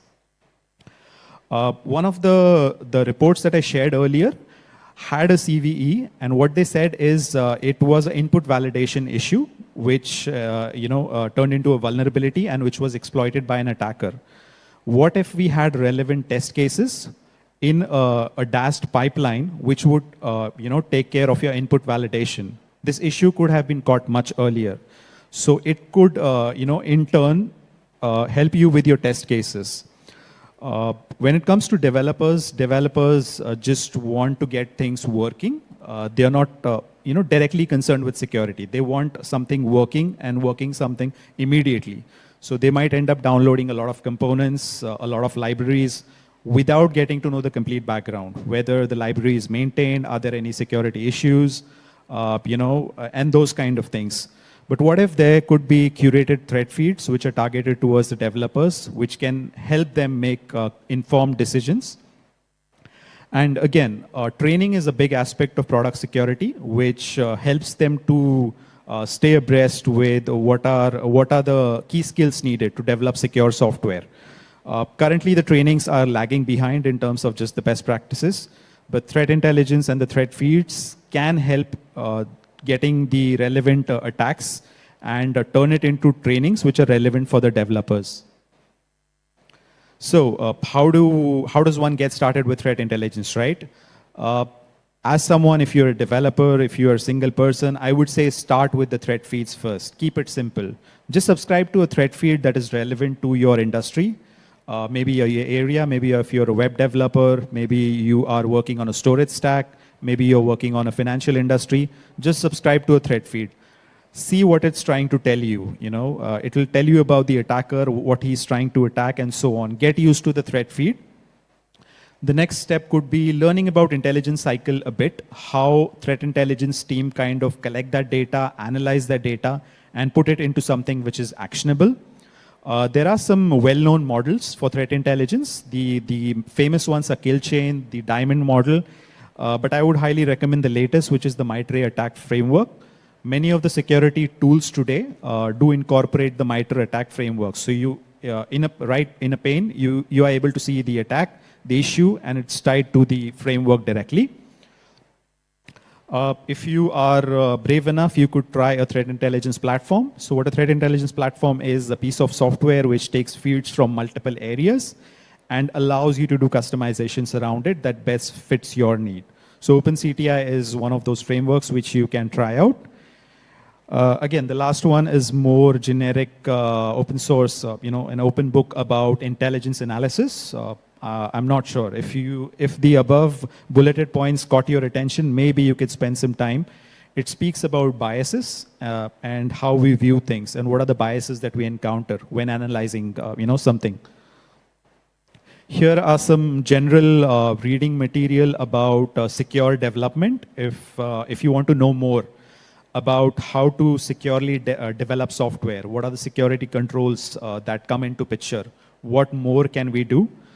There are some links about threat modeling as well as incident response. So an entire end-to-end description about product security. Yeah, that was my short talk. I hope I have few minutes for questions. Absolutely. Thank you. Question. Oh, okay. Thank you for the talk. I just one quick question. You said that which are the issues that attackers will be attacking the most in my software. So how do you suggest to identify that these are the issues that would be more prone to attack, or attackers would most likely to attack these particular things? Good question. So the trends are changing. Earlier, the attackers used to go, attack the popular software or, the main software components. But we are seeing a trend where they are trying to attack the developer chain. For example, Log4j is a good example, which was a logging library, right? And it happened to be one of the dependencies. Same with the XZ vulnerability. People weren't looking at it, right? But it was somewhere in the dependency chain, and that's what they exploited. So how do you go about identifying it, right? So I would say start with what your industry is, what are the crown jewels, who might want to attack it, and what their motivations are. So some motivations could be just script kiddies looking to have fun. Some will have financial motivations, trying to, exploit it from a money angle. And, some might be nation state attackers who are trying to, gain some information for espionage. So it depends on industry to industry. I earlier said subscribe to a threat feed. So threat feeds are generic, but they're also very relevant. So I would say if you subscribe to threat feeds that are relevant to your industry, you will start seeing a trend about where the attacks are happening in the real world. What are the packages or the components that they're trying to appear. So one of the things in the report was most of the open source is consumed via the repositories like NPM or PyPy. So the attackers are trying to attack these repositories so that people download these malicious packages. So yeah, I don't have a direct answer, but it's varied. Start with relevant threat feeds to get an idea about what the attackers are after. And that will give you a better idea. You brought a really good point there that most attackers are attacking the repositories. Do you think using artifact repository management tools would be a good option to mitigate those risks? It's getting popular. I don't know if it solves all the problems, but I think it adds one more layer. So it adds a maintenance cost, but it does have some benefits. So maybe yes, in some cases. Thank you.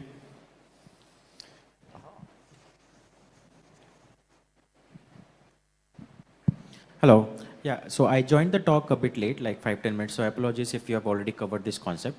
So I was trying to relate your talk with the concept of chaos engineering and was trying to understand if that can be the answers to the questions that he asked. Sorry, I missed the word. Chaos engineering. Chaos engineering. Okay, chaos engineering, okay, good analogy. Chaos engineering is about injecting faults and trying to see if the system breaks. Make it more resilient. I think I wouldn't be able to relate it directly. This is more about learning about the attackers rather than doing things randomly. So chaos engineering doesn't, it just says that something might go wrong. Database becomes unavailable or a network cable is pulled or something goes offline, right? But here it's more about identifying the attackers, what they are currently attacking. So it's more real time. It's not like just assume a random case, but it's more about, okay, developers are targeting PyPy repository, right? So what if a malicious repository is kind of uploaded and a developer ends up downloading that? What will happen that? So it's more real time as compared to chaos engineering. So basically you're trying to put yourself into the attacker's shoes and from their perspective and then try to harden your application and infrastructure. Yes, but based on data, based on real data, which the threat intelligence team provides, who are monitoring the attacks in real time, and they are able to give you the information in real time, rather than going through the whole cycle where you will come to know about it much later, and then you will act on it. Okay, thank you. You'd see those as complementary? That information about active behavior by threats and also just randomly stressing your software two complementary ways of improving your process? Sure, but randomly checking for issues is more from a testing perspective. It's more about having the system being more resilient. Security is an aspect of being resilient, of course. So yeah, that's a plus. Just getting away from it. It's not an either or one is better than the other. You just they're tackling two different problems. Overall, it would help. It would really fair help. enough. All right, we could probably do one more if there's anything else. We've covered the topic so completely. There's nothing left to ask. Going once, going twice. I think everyone wants to escape. Thank you very much. Okay, thank you.